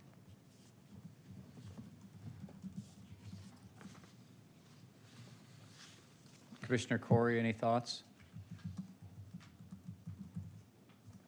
Nope, I'm good. Thank you. One more. Oh, sorry, Commissioner Watts. To Commissioner Dempster's notation about vaping and e-cigarettes, I thought the latest update, the Arizona Revised Statute, included references, because I'm seeing more and more signs where cigarettes, including vape and e-cigarettes, are prohibited. So I could be wrong about that, but I agree that that should be noted as well. So thank you. And the other thing is with Chairman Gray's comment about market data, it's another one of the statements that I see is a little ambiguous. What does that mean? And I think we've got an awful lot of smart people, analysts at Fountain Hills. Can we call on them to see if we can set some bumpers around it? Can we quantify it? If we said if we have 1,000 people and we have 1 bed, or some equation to bounce that against to take away some of that ambiguity? I think it's about, I agree with you. I think it's about maybe pinpointing the data set that's rooted in. So there's national government statistics. I can't remember the office that it comes out of, but federal government statistics on, that are broken down by demographic and geography in, half a dozen different ways. And maybe it's prudent to say that based on this database, is what we root our math in. I think we have to be cautious we don't make it too complex, Right. But the burden of proof is really on the applicant. But this just says the market data. It doesn't say anything specific to say what of the market data are we going to measure a request on. So it's, to me, again, ambiguous. If we could establish what data set and what percentage of that data set we had, what threshold, I think that would be reasonable, so it isn't just, again, subjective. How would you address an application today on that particular topic? Generally, with something like this, someone that's doing a market study is going to have a professional of some kind behind it that's done the study.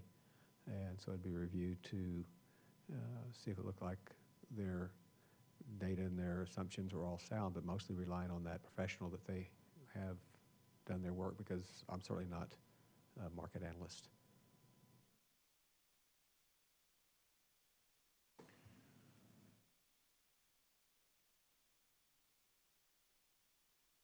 I wish I knew what the qualifications were, similar to what we had with the shooting range. We ended up with a very definitive reference, and if we said that whatever the study was had to be completed by somebody that was an expert in that area, what are those credentials? Maybe that's a way to address it, to be able to quantify it.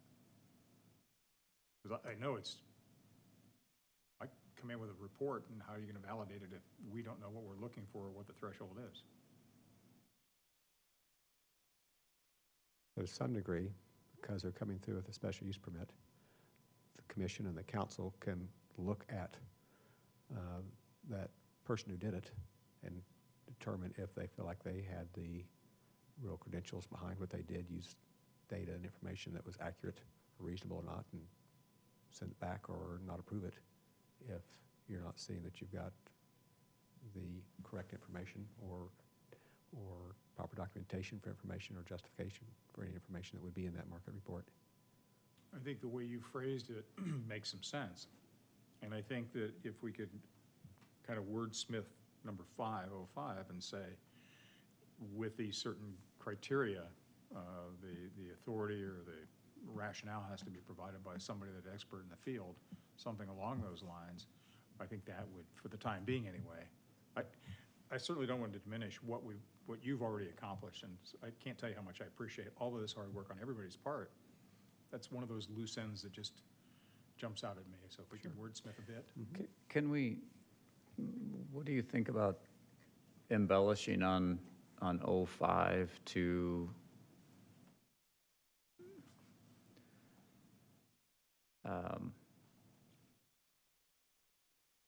I mean, how do we embellish on that language to really drive home that this provision in the code is really there for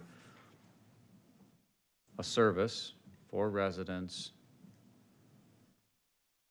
and not in the code for a broader catchment? I mean, how do you Chairman, put that language in? Language that's coming to my mind standing here would be something along the lines of documentation from a professional in the area of drug treatment facilities. I don't know, come up with the right language there that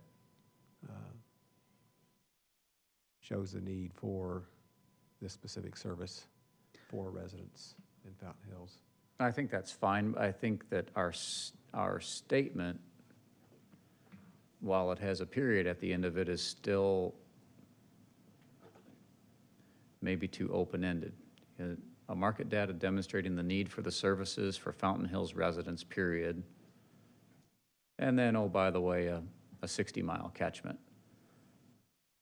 Yeah, you could infer on the back end of that.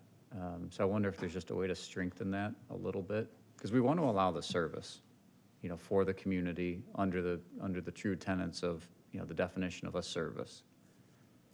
We don't want to open up a regional catchment for the business.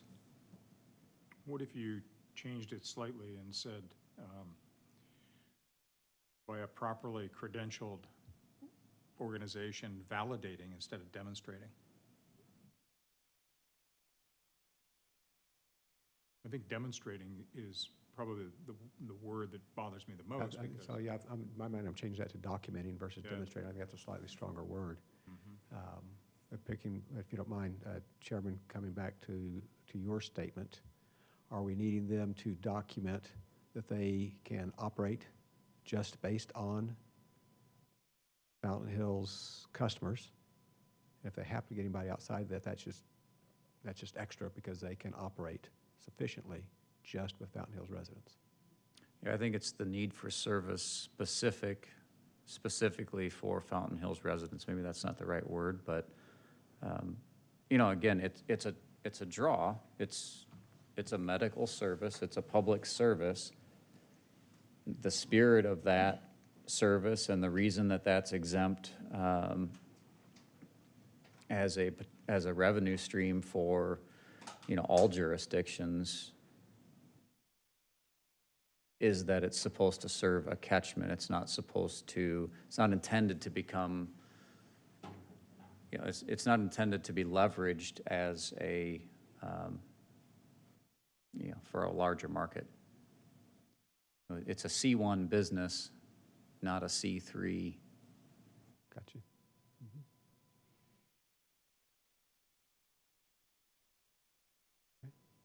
I think both of those statements are in play. I do too, and I think John's work thus far has been wordsmithing extraordinaire. So for that, I'd put it back in your hands. You've got the concept. Thank you. And so I don't know where else we're going to go with this, but I think I'm hearing enough, even on just this one, that we're probably going to have a continuance so I can work on the language and bring it back versus me just trying to do that, take it on to council. I guess we'll see where we go, but that's what I'm hearing. Okay. Commissioners, so we open the public comment. Angela, any speaker cards? Sure, we do. Larry Myers.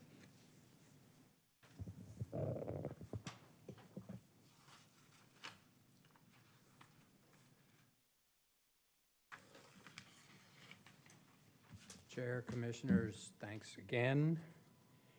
And thanks for all your work for 2 years on this, including the residential portion of the detox industry, otherwise known as sober homes,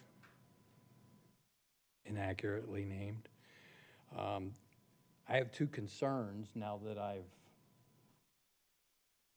think you addressed one, but that doesn't address the map that I saw. 500 feet from any residential zoning district or use including planned area developments with a residential primary use. 500 feet means it's not a target, because across Shea Boulevard, our residence is at 200 feet. So I don't like the map, and I want it parcel line to parcel line, as you specified. And I think you'll find that everybody in the front part of Fountain Hills living in the Trevino area will highly agree with me that we don't want a commercial detox facility 200 feet from our street. Secondly, on the language with regard to we're trying to come to with regard to serving Fountain Hills, I think one of the things that needs to be put into that is serving Fountain Hills residents on an ongoing basis, because there may be one person in Fountain Hills that needs detox, or there may be 2, or there may be 5, but detox only lasts 10 days, 14 days, and there are beds. So where are we getting the business to fill these beds on an ongoing basis with Fountain Hills residents? And I think that answers the question about the regional draw, because if I'm a business and I've got a bunch of beds and I've got a staff, I am going to fill those beds and keep my staff busy and get my cash flow going, and then I'm not serving Fountain Hills anymore. So with regard to Commissioner Corey's lens, I agree. Let's help our people here in Fountain Hills. But on the same note, I would think, how many people in Fountain Hills on an ongoing basis require this service? And I think you're not going to find a whole lot. And that's just the 2, I recognize the 2 areas. I want to thank you for working on this, because it's not an easy subject given the convoluted federal treatment of these types of businesses. And it's been 2 years, and it looks like it may be a little longer, but thanks for taking the time and listening to the people that have done a whole lot more research than probably all the rest of us on this, because there are residents out there really working on this hard. Thank you. Liz Gildersleeve.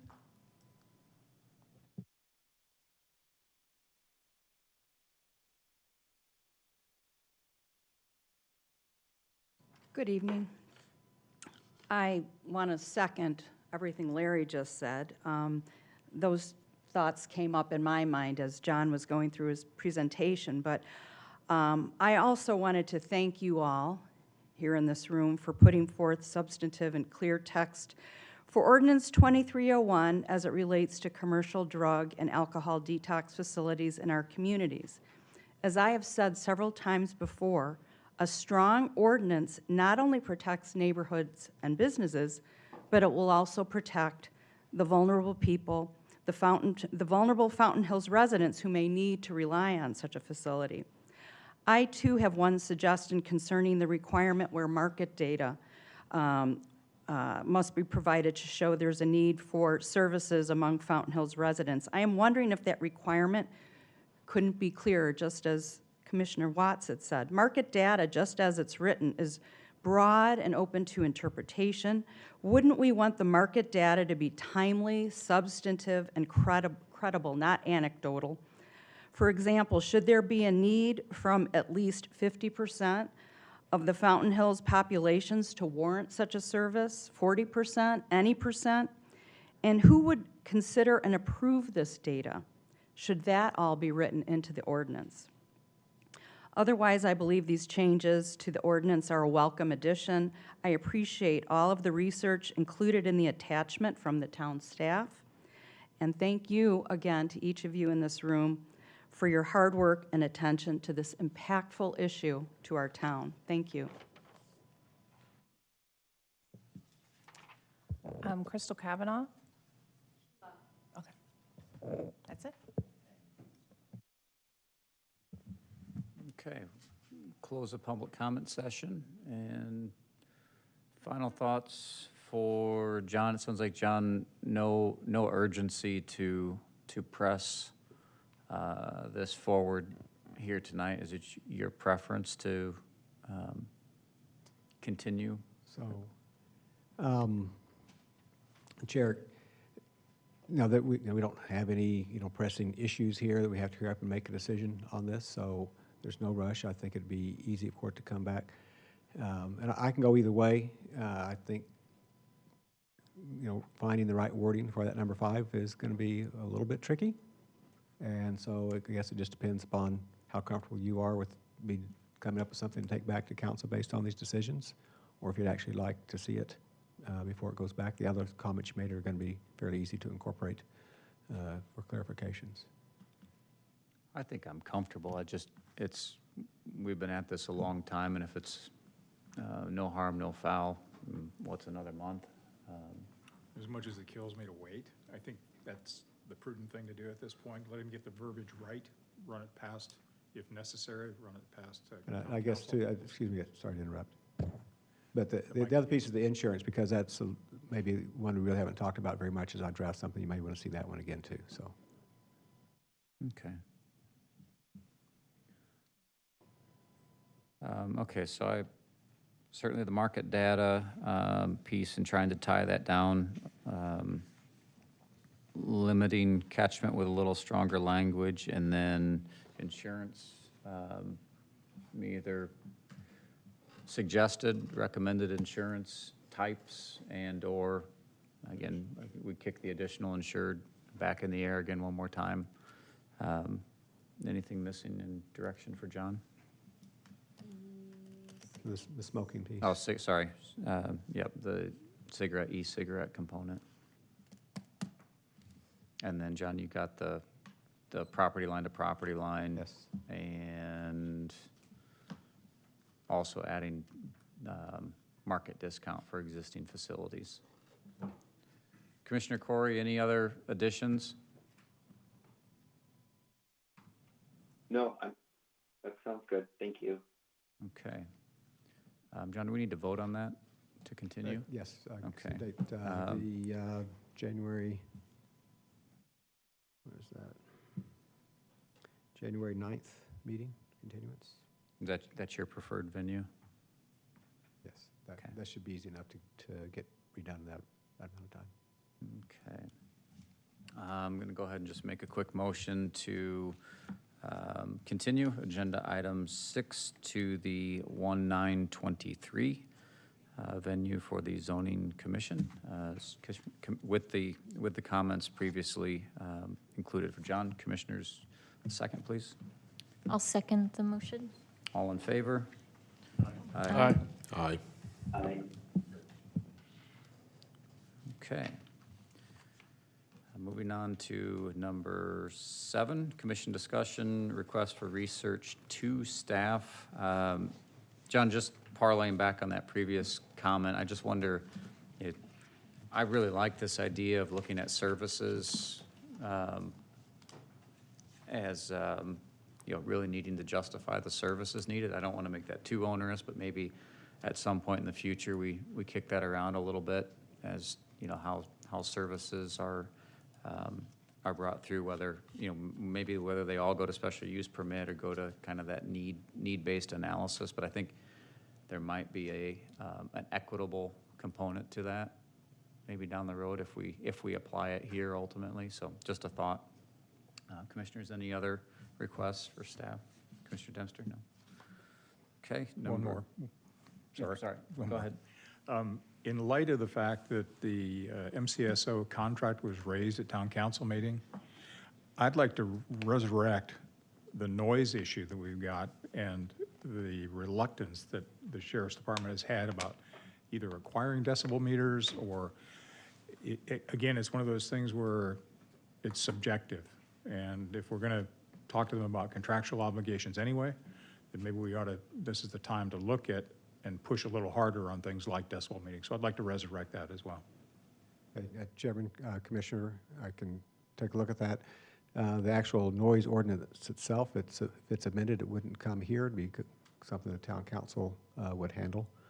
And it was much a recommendation from the prosecutor as it was from the sheriff's office as he looks at how to prosecute those cases. So that was a real impetus behind dropping the decibel meters. Yeah, it was just a flat no, we're not going to do it, as I recall it. And I thought, I'd like to be able to tell my boss that, no, I'm not going to do it, and see what happens. Okay, moving on to number 8, the inverse summary of commission requests from John. The primary request that I'd be working on would be the modifications to the ordinance we just discussed. Appreciate the commission's and the public's comments. They were very helpful. And hopefully next time we'll be able to finish that up. And with that, I'm going to jump right on into the related number 9. And so we do have items for your January meeting. A rezone in January? We'll have a rezoning for your consideration over on Mountainside. Should have some modifications to the parking ordinance ready for your review at that point. Some extra detail there. And if we don't think it's too busy, I may have section 204 site plan amendments ready for you. I know I'll have them ready for your review. We may or may not put them on that January meeting. It may get too crowded. It may hold them off till February, but those are things we know are coming. Anything else coming that you're aware of? Okay.